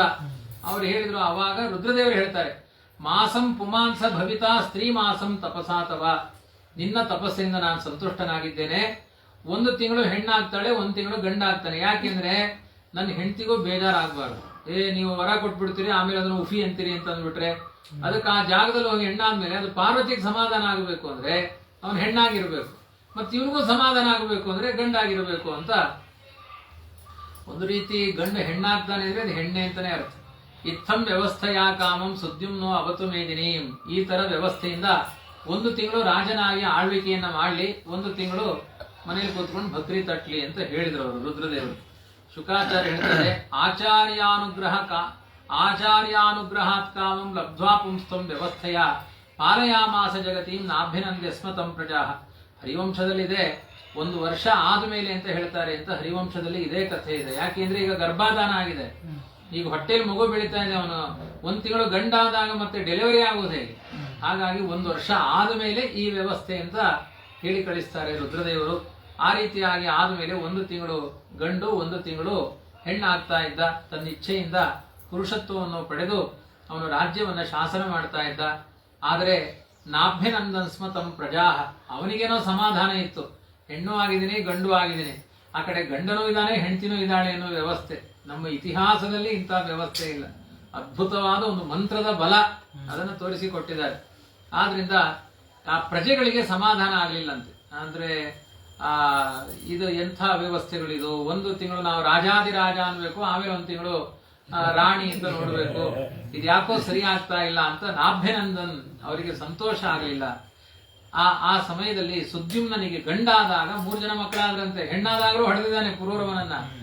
ಗಂಡಾದಾಗ ಹುಟ್ಟಿದವರೆಲ್ಲ ಸೂರ್ಯವಂಶದವರು, ಹೆಣ್ಣಾದಾಗ ಹುಟ್ಟಿದವರೆಲ್ಲ ಚಂದ್ರವಂಶದವರು. ಹೆಣ್ಣ ಹಡೆದ ಮೇಲೆ ಅವನು ಚಂದ್ರವಂಶದವರು. ಹಾಗಾಗಿ 2 ವಂಶಗಳಿಗೆ ಈ ತರದ ಯಾಕೆ ವ್ಯವಸ್ಥೆ ಆಯ್ತು ಅನ್ನೋದಕ್ಕೆ ವ್ಯಾಖ್ಯಾನದಲ್ಲಿ ಹೇಳ್ತಾರೆ, ಚಂದ್ರನಿಗೆ ಮಕ್ಕಳಿಲ್ಲ, ಬುಧನಿಗೂ ಸಂತಾನ ಇರಲಿಲ್ಲ. ಹಾಗಾಗಿ ಇಂಥ ವ್ಯವಸ್ಥೆಯಲ್ಲಿ ಒಂದು ಚಂದ್ರವಂಶದ ವ್ಯವಸ್ಥೆಗೋಸ್ಕರ ಈ ರೀತಿಯಾದ ಒಂದು ಸೂರ್ಯವಂಶದವನೇ ಹೆಣ್ಣಾಗಿ, ಆದ್ರಿಂದ ಅಷ್ಟು ಜನ ಋಷಿ ಮುನಿಗಳು ಆದದ್ದೆಲ್ಲ ಒಳಿತೇ ಆಯ್ತು ಅಂತಾರಲ್ಲ, ಚಂದ್ರವಂಶದ ಅಭಿವೃದ್ಧಿಗೆ ಆ ಋಷಿಗಳು ಬಂದಿದ್ದು, ರುದ್ರದೇವರು ಶಾಪ ಕೊಟ್ಟಿದ್ದು ಎಲ್ಲ ಈ ಚಂದ್ರವಂಶದ ಬೆಳವಣಿಗೆ ಹೇತು ಆಯ್ತು. ಆದ್ರಿಂದ ದೇವತೆಗಳ ಯಾವ ಮಾತು ವ್ಯರ್ಥ ಆಗಲ್ಲ, ಅದೇನೋ ಮುಂದೆ ಒಳ್ಳೆಯದಕ್ಕೆ ಆಗಿರುತ್ತೆ ಅನ್ಲಿಕ್ಕೆ ಇದು ಸೂಚನೆ. ಅದು ತಸ್ಯ ಉತ್ಕಲೋ, ಅವನು ಸುದ್ದಿಮ್ನ ಗಂಡಾದಾಗ 1 ತಿಂಗಳ ಗಂಡಾದಾಗ 3 ಮಕ್ಕಳಾದ್ರಂತವನಿಗೆ. ಅವರಿಗೆ ಹೆಸರು ಉತ್ಕಲ, ಗಯ, ವಿಮಲ ಅಂತ. ಇವರು ದಕ್ಷಿಣಾಪಥ ದೇಶಕ್ಕೆ ರಾಜ ಆದರು ಅಂತ ಹೇಳಿದ್ದಾರೆ. ದಕ್ಷಿಣಾಪಥದ ದೇಶಗಳಿಗೆ ತತಃ ಪರಿಣತ ಕಾಲೇ ಪ್ರತಿಷ್ಠಾನಪತಿ ಪ್ರಭು ಪುರೂರವಸ ಉತ್ಸೃಜ್ಯ ಗಾಂಪುತ್ರಾಯ ಗತೋವನಂ. ಪ್ರತಿಷ್ಠಾ ನಗರಾಧಿಪತಿಯಾಗಿರುವಂತಹ ಪ್ರತಿಷ್ಠಾ ಅನ್ನುವ ನಗರಕ್ಕೆ ಅಧಿಪತಿಯವನು ಯಾರು ಹೇಳಿ? ಪ್ರತಿಷ್ಠಾ ನಗರದ ಅಧಿಪತಿ ನಳಚಕ್ರವರ್ತಿ, ಅವನು ಪ್ರತಿಷ್ಠಾ ನಗರದ ರಾಜ. ಅವನು ಅಲ್ಲಿಗೆ ಸುದ್ಯುಮ್ನ ವೃದ್ಧಾಪ್ಯ ಕಾಲದಲ್ಲಿ ಅಲ್ಲಿಯ ತನಕ ಹಾಗೆ ನಡೆಸ್ತಾ ಇದ್ದ. ಆಮೇಲೆ ಅವನಿಗೆ ಸಾಕು ಅನ್ನಿಸ್ತು. ಪುರೂರವನಿಗೆ ಭೂಮಿಯನ್ನ ಚಂದ್ರವಂಶದ ರಾಜನಿಗೆ ಪ್ರತಿಷ್ಠಾ ನಗರ ಅದು ಸಿಕ್ಕಿತು, ಅದನ್ನು ಕೊಟ್ಟು ಹೋದ. ಯಾವುದು ಪ್ರತಿಷ್ಠಾ ನಗರ ಹೇಳಿ? ನಳ ಆಡಿದ್ದಲ್ಲ, ಇವತ್ತಿನ ಪ್ರಯಾಗ ಕ್ಷೇತ್ರ ಆಯ್ತಾ, ಅಲ್ಲಿಗೆಲ್ಲ ಇವರು ರಾಜರಾಗಿದ್ರು. ಏವಂಗತೆ ತಸುದ್ಯುಮ್ನೆ ಮನುರು ವೈವಸ್ವತ ಸುತೆ ಪುತ್ರ ಕಾಮಸ್ತಪಸ್ತೇಪೆ ಯಮುನಾಯಾಂ ಶತಂ ಸಮಾಹ. ಮತ್ತೆ ವೈವಸ್ವತ ಮನು ಪುತ್ರರನ್ನ ಪಡೆಯಬೇಕು ಅಂತ ಹೇಳಿ ಯಮುನಾ ನದಿಯ ತೀರದಲ್ಲಿ 100 ವರ್ಷಗಳ ಕಾಲ ತಪಸ್ಸು ಮಾಡಿದ. ಯಾಕೆ ಅಂದ್ರೆ ಯಮುನಾ ನದಿ ತೀರದಲ್ಲಿ ಸಿಕ್ಕಾಪಟ್ಟೆ ಮಕ್ಕಳಾಗಿವೆ ಕೃಷ್ಣ ಪರಮಾತ್ಮನ ಅನುಗ್ರಹದಿಂದ. ಎಲ್ಲ ಯಮುನೆಯಲ್ಲೇ ಆಗಿದ್ದು ಮಕ್ಕಳು. ಹಾಗಾಗಿ ಅಲ್ಲಿಗೆ ಹೋಗಿ ಕೇಳಿದ್ರೆ ಯಮುನೆಯನ್ನ ಸ್ತೋತ್ರ ಮಾಡಿದ್ರೆ ಉತ್ತಮ ಸಂತಾನ ಆಗುತ್ತೆ ಅಂತ ಎಲ್ಲಾ ಅಭೀಷ್ಟಗಳನ್ನ ಬೇಗ ಕೊಡ್ತಾಳೆ ಯಮುನೆ. ಕೃಷ್ಣನ ಸಂಘ ಆಗಿರೋದ್ರಿಂದ ಯಮುನೆ ಮೋಕ್ಷ ಕೊಡುವ ದಿವ್ಯ ನದಿ ಅಂತ ಹೇಳಿದ್ದಾರೆ. ಅಂತ ಯಮುನಾ ನದಿ ತೀರದಲ್ಲಿ 100 ವರ್ಷಗಳ ಕಾಲ ತಪಸ್ಸನ್ನ ಮಾಡಿದ. ಯಾರು ಕೇಳ್ತಾ ಇದ್ರಿ ತಾನೇ? ಪಾಠ ಇದೀಗ. ವೈವಸ್ವತ ಮನು ಅವನು ಮಾಡಿದ. ಯಾಕೆಂದ್ರೆ ಇರುವ ಮಗ ಕಾಡಿಗೆ ಹೊರಟೋದ, ತನ್ನ ನೇರ ಪರಂಪರೆಯ ಮಕ್ಕಳು ಬೇಕು ಅಂತ ಅವನಿಗೆ ಅಪೇಕ್ಷೆ ಆಯ್ತು. ಇವಳು ಇದಾಳಲ್ಲ 3 ಜನ ಮಕ್ಕಳು ಗಯಾ ಉತ್ಕಲ ಎಲ್ಲ ಇದಾರಲ್ಲ ಅಂದ್ರೆ ಅವ್ರು ದಕ್ಷಿಣಾಪಥಕ್ಕೆ ಹೊರಟೋದ್ರು. ಈ ದೇಶದ ರಾಜರು ಅಂತ ಬೇಕಾಗೈತೆ. ತಥೋ ಅಯಜನ್ ಮುದೇ ಅಂದ್ರೆ ಒಂದೇ ಅಲ್ಲ, ವೈವಸ್ವತ ಮನು ನವದ್ವೀಪಗಳಿಗೆ ರಾಜನಾಗಿದ್ದ. ಅಪತ್ಯಾರ್ಥಂ ಹರಿಂ ಪ್ರಭುಂ ಇಕ್ಷ್ವಾಕು ಪೂರ್ವಜಾನ್ ಪುತ್ರಾನ್ ದೇಭೆ ಸ್ವಸದೃಶಾನ್ ದಶ. ಪುತ್ರ ಪ್ರಾಪ್ತಿಗಾಗಿ ಭಗವಂತನದ ವಿಶೇಷವಾಗಿ ಆರಾಧನೆ ಮಾಡಿದಾಗ ತನಗೆ ಅನುರೂಪರಾದ 10 ಜನ ಮಕ್ಕಳನ್ನ ಪಡೆದ. ಋಷದ್ರಸ್ತು ಮನೋಪುತ್ರೋ ಗೋಪಾಲೋ ಗುರುಣಾಕೃತ. ಅದರಲ್ಲಿ ಇಕ್ಷ್ವಾಕು, ಮೃಗ, ಶರ್ಯಾತಿ, ದೃಷ್ಟ, ಋಷಧ್ರ, ಕರುಷಕ ಇಲ್ಲ ತುಂಬಾ ಜನ ಹೇಳಿದ್ದಾರೆ. ಅದರಲ್ಲಿ 8ನೆಯ ಋಷಧ್ರನ ಕಥೆಯನ್ನು ಮೊದಲು ಹೇಳ್ತಿದ್ದಾರೆ. ಈಗ ಋಷದ್ರಸ್ತು ಮನೋಪುತ್ರೋ ಗೋಪಾಲೋ ಗುರುಣಾಕೃತ. ಗುರುಗಳು ನೀನ್ ದನ ಮೇಯಿಸ್ಬೇಕು ಅಂತ ಹೇಳಿದ್ರು. ಮೊದಲನೇ ಕೆಲಸ ಗುರುಕುಲದಲ್ಲಿ ಯಾವ್ದಂದ್ರೆ ದನ ಮೇಯಿಸೋದು, ಎಲ್ಲ ಗೋವಿಂದ ಆಗ್ಬೇಕು, ಗೋಪಾಲಕರಾಗ್ಬೇಕು. ಪಾಲಯಾಮಾಸ ಗಾಯತ್ತೋ ರಾತ್ರಿಯಾಂ ವೀರಾಸನವ್ರತಃ. ಅವನು ಎಷ್ಟು ಚೆನ್ನಾಗಿ ಗೋರಥವನ್ನ ಅನುಷ್ಠಾನ ಮಾಡ್ತಾ ಇದ್ದ ಅಂದ್ರೆ ರಾತ್ರಿ ಹೊತ್ತು ವೀರಾಸನದಲ್ಲಿ, ವೀರಾಸನ ಅಂದ್ರೆ 1 ಕಾಲನ್ನು ಕೆಳಗೆ ಬಿಟ್ಟು 1 ಕಾಲ್ ಮೇಲೆ ಇಟ್ಕೊಂಡು ಟೇಬಲ್ ಮೇಲೆ ಕೂತಿರ್ತಿದ್ದಂತೆ. ಯಾಕೆ ವೀರಾಸನ ಅಂತ ಹೇಳಿದಾರೆ ಹೇಳಿ? 2 ಕಾಲು ಮೇಲಿದ್ರೆ ಇಳಿದು ಓಡೋದು ಬಹಳ ನಿಧಾನ ಆಗುತ್ತೆ. 1 ಕಾಲು ಕೆಳಗೆ 1 ಕಾಲು ಮೇಲಿದ್ರೆ ಒಂದು ರೆಡಿಯಾಗೇ ಕೂತಿರುತ್ತೆ, ಕಾಲು ಟಕ್ಕನ್ ಕಾಲು ತಕೊಂಡು ಓಡೋಬಹುದು. ಹೌದಾ ಅಲ್ವಾ? ಆ ಪ್ರವಚನ ಮೇಲೆ ಬೇಕಾದ್ರೆ ನೋಡ್ರಿ. ಹಾಗಾಗಿ ಅವನು ವೀರಾಸನದಲ್ಲಿ 1 ಕಾಲು ಕೆಳಗೆ ಬಿಡು 1 ಕಾಲು ಮೇಲೆ ಹಾಕೊಳ್ಳೋದಕ್ಕೆ ವೀರಾಸನ ಅಂತ ಕರೀತಾರೆ. ಹಾಗಾಗಿ ಸ್ವಸ್ತಿಕಾಸನದಲ್ಲಿ ಕೂತ್ರೆ ಬೇಗ ಎದ್ದೋಡ್ಲಿಕ್ಕೆ ಆಗಲ್ಲ, ಅದಕ್ಕೆ ವೀರಾಸನದಲ್ಲಿ ಕೂತ್ರೆ ಬೇಗ ಹೋಗ್ಬೋದು. ಹಾಗೆ ಅವನು ಹಗಲು ರಾತ್ರಿ ವೀರಾಸನದಲ್ಲಿ ಕುಳಿತು ಕೊಟ್ಟಿಗೆ ಗೋವುಗಳನ್ನ ರಕ್ಷಣೆ ಮಾಡ್ತಾ ಇದ್ದ, ವಾಚ್ಮ್ಯಾನ್ ಕೆಲಸ ಮಾಡ್ತಾ ಇದ್ದ. ಏಕದಾ ಪ್ರಾವಿಶದ್ ಗೋಷ್ಟಂ ಶಾರ್ದೂಲೋ ನಿಶಿ ವರ್ಷತಿ. ಮಳೆಗಾಲ, ಕತ್ತಲೆ ಇತ್ತು, ಬೆಳಕು ಕಡಿಮೆ ಇತ್ತು, ಕೈಯಲ್ಲಿ ಟಾರ್ಚಿಗೆ ಚಿರ್ಲಿಲ್ಲ, ಕಂದೀಲ್ ಹಿಡ್ಕೊಂಡು ಹೋಗ್ಬೇಕು. ಅವತ್ತೆಲ್ಲ ಒಂದು ಹುಲಿ ಕೊಟ್ಟಿಗೆ ಒಳಗಡೆ ಪ್ರವೇಶ ಮಾಡಿತು. ಶಯಾನ ಗಾವಹ ಉತ್ತಾಯ ಭೀತಾಸ್ತ ಬಭ್ರುಮು ರಜೆ. ಆ ಕೊಟ್ಟಿಗೆ ಒಳಗಡೆಗೆ ಆ ಹುಲಿ ಬಂತು ಅಂದ್ಬಿಟ್ಟು ಗಡಗಡ ಗಡಗಡ ದನಗಳು, ಹಸುಗಳೆಲ್ಲ ಓಡಾಡಿದವು. ಏಕಾಂ ಜಗ್ರಾಹ ಬಲವಾನ್. ಒಂದು ಆ ಹುಲಿ ತುಂಬಾ ಬಲಿಷ್ಠವಾಗಿತ್ತು, ಅದು ಬಲವಾನ್ ಜಗ್ರಾಹ, ಬಲಿಷ್ಠವಾದ ಆ ಹುಲಿ ಒಂದು ಹಸುವನ್ನು ಹಿಡ್ಕೊಂಡಿತು. ಭಯಾತುರ ಚುಕ್ರೋಶ. ಆ ಹೆದರಿದ ಆ ಹಸು ಜೋರಾಗಿ ಕಿರಿಚಿಕೊಂಡಿತು. ಸುಮ್ಮನೆ ಕೂಗಲ್ಲ. ಯಾವ ದನಗಳು ಕೂಗಿದ್ದಾವೆ ಅಂದ್ರೆ ಆಪತ್ತಾಗಿದೆ ಅಂತ ಅರ್ಥ. ಒಂದೋ ಕರು ಹಾಕ್ತಾ ಇರುತ್ತೆ, ಒಂದೋ ಯಾವ್ದೋ ಪ್ರಾಣಿ ಬಂದಿರುತ್ತೆ. ಗೋವುಗಳು ಇಲ್ಲ ಅಂದ್ರೆ ಬಾಯೇ ತೆಗೆಯಲ್ಲ, ಕರುಗಳ ನಿಮಿತ್ತದಿಂದ ಬಾಯಿ ತೆಗೆಯುತ್ತೆ. ಆಯ್ತಾ. ತಸ್ಯಾಸ್ತು ಕ್ರಂದಿತಂ ಶತ್ವ ಋಷದ್ರೋ ಅಭಿಸಸಾರ. ಅವನು ವೀರಾಸನದಲ್ಲೇ ಕೂತಿದ್ದ, ವಾಚ್ಮ್ಯಾನ್ ಕೆಲಸ ಮಾಡ್ತಿದ್ದ. ಮಳೆ ಬರುತ್ತಿತ್ತು, ಅದು ಬಂದಿದ್ದ ಶಬ್ದ ಗೊತ್ತಾಗಿಲ್ಲ. ಅದು ಎಷ್ಟು ಜಾಣತನ ಮಾಡಿದೆ ಹುಲಿ. ಮಳೆ ಬರ್ಬೇಕಾದ್ರೆ ಇವನು ಕಾಯ್ತಾ ಕೂತಿದ್ದಾನೆ, ನನ್ ಹೆಜ್ಜೆಯ ಶಬ್ದ ಮಳೆ ಹನಿಗಳಿಂದ ಕೇಳಲ್ಲ. ಎಷ್ಟು ಸೈಕಾಲಜಿ ನೋಡಿ. ಅಷ್ಟು ಅರ್ಥ ಮಾಡ್ಕೊಂಡು ಒಳಗೆ ನುಗ್ಗಿದೆ. ಅವು ಗಡಿಬಿಡಿಲಿ ಓಡಾಡ್ಬೇಕಾದ್ರೆ ನಿಮ್ಗೆ ಗೊತ್ತಾಯ್ತು ಹುಲಿ ಬಂದಿದೆ ಅಂತ. ಖಡ್ಗ ಮಾದಾಯ ತರಸ ಪ್ರಳೀನೋಡು ಗಣೆ ನಿಶಿ. ಉಡುಗಣೆ ಪ್ರಲೀನೆ ಅಂದ್ರೆ ಏನು, ನಕ್ಷತ್ರಗಳೆಲ್ಲ ಮುಳುಗೋಗ್ಬಿಟ್ಟಿದೆ. ಆ ಇವನು ಯಾರು ಚಂದ್ರನು ಕೂಡ ಮುಳುಗಿ ಹೋಗಿದ್ದಾನೆ. ಆದ್ರಿಂದ ಅವನಿಗೆ ಕತ್ತಲಲ್ಲಿ ಕಾಣಲಿಲ್ಲ. ಖಡ್ಗ ತಗೊಂಡು ಒಂದಷ್ಟು ದಿನ ಅಭ್ಯಾಸ ಮಾಡ್ತಾ ಇದ್ದ. ಅಭ್ಯಾಸದ ಬಲದಿಂದ ಅಜಾನನ್ ಅಹನದ್ ಬಭ್ರೋ ಶಿರಃ ಶಾರ್ದೂಲ ಶಂಕಯ. ಅವನು ಶಾರ್ದೂಲ ಅನ್ನುವ ಶಂಕೆಯಿಂದ, ಬಭ್ರು ಅಂದ್ರೆ ಹಸು ಅಂತ ಅರ್ಥ, ಆ ಹಸುವಿನ ತಲೆಗೆ ಹೊಡೆದು ಬಿಟ್ಟ. ಶಾರ್ದೂಲ ಹುಲಿ ಅನ್ಕೊಂಡು ಹೊಡೆದ, ಕತ್ತಲೆಯಲ್ಲಿ ಗೊತ್ತಾಗಲಿಲ್ಲ ಅವನಿಗೆ, ಹೊಡೆದ. ವ್ಯಾಘ್ರೋ ವಿಕೃಟ್ನ ವಿಕೃಟ್ನ ಶ್ರವಣ ವಿವೃಕ್ಣ ಅಂದ್ರೆ ತುಂಡು ಮಾಡಿತ್ತು. ವಿವೃಕ್ನ ಶ್ರವಣ, ಕಿವಿ ತುಂಡಾಯ್ತು ಹಸುವಿನ, ಹುಲಿಯದ್ದು. ಆದ್ರೆ ಆ ಹಸುವಿನ ತಲೆಯೇ ತುಂಡಾಗಿ ಹೋಯ್ತು, ಅಷ್ಟು ಜೋರಾಗಿ ಹೊಡೆದಿದ್ದ. ಅದು ರಕ್ತಕಾರಿತ. ನಿಶ್ಚಕ್ರಾಮ ಭೃಷಂಪೀತೋ ರಕ್ತಂಪತಿ ಸಮುತ್ಸೃಜನ್. ದಾರಿ ಉದ್ದಕ್ಕೂ ರಕ್ತ ಚೆಲ್ಲಿಕೊಂಡು ಜೋರಾಗಿ ಕಿರಿಚಿಕೊಂಡು ಹೋಯ್ತು. ಹಸುಗೆ ಕಿರಿಚಿದ್ದೇ ಕೇಳಲಿಲ್ಲ ಇವನಿಗೆ, ಯಾಕೆಂದ್ರೆ ಜೋರಾಗಿ ಹೊಡೆದ ತಲೆಯೇ ಬಿದ್ದು ಹೋಗಿದೆ. ಕಿರ್ಚಿದ ಶಬ್ದ ಹುಲಿಯದು ಕೇಳಿಸ್ತು. ಆದ್ರಿಂದ ಏನ್ ತಿಳ್ಕೊಂಡ, ಹುಲಿ ಸತ್ತಿದೆ ಅಂತ ತಿಳ್ಕೊಂಡ. ವಾಸ್ತವಿಕವಾಗಿ ಮನ್ಯಮಾನೋ ಹತಮ್ಯಾಗಂ ವೃಷದ್ರಃ ಪರವೀರಃ ಅದ್ರಾಕ್ಷಿ ಸ್ವಹತಾಂ ಬಭ್ರುಂ ವಿಷ್ಟಾಯಾಂ ನಿಶಿ ದುಃಖಿತಃ. ನಾನು ಕೊಟ್ಟಿಗೆಯಲ್ಲಿ ಕೊಂದದ್ದು ಹಸುವನ್ನ, ಇದು ಹುಲಿಯನ್ನಲ್ಲ ಹಸುವನ್ನೇ ಕೊಂದಿದ್ದೇನೆ ಅಂತ ದುಃಖಪಟ್ಟ. ತಂ ಶಶಾಪ ಕುಲಾಚಾರ್ಯ ಕೃತಾಗಸಂ ಅಕಾಮತಃ.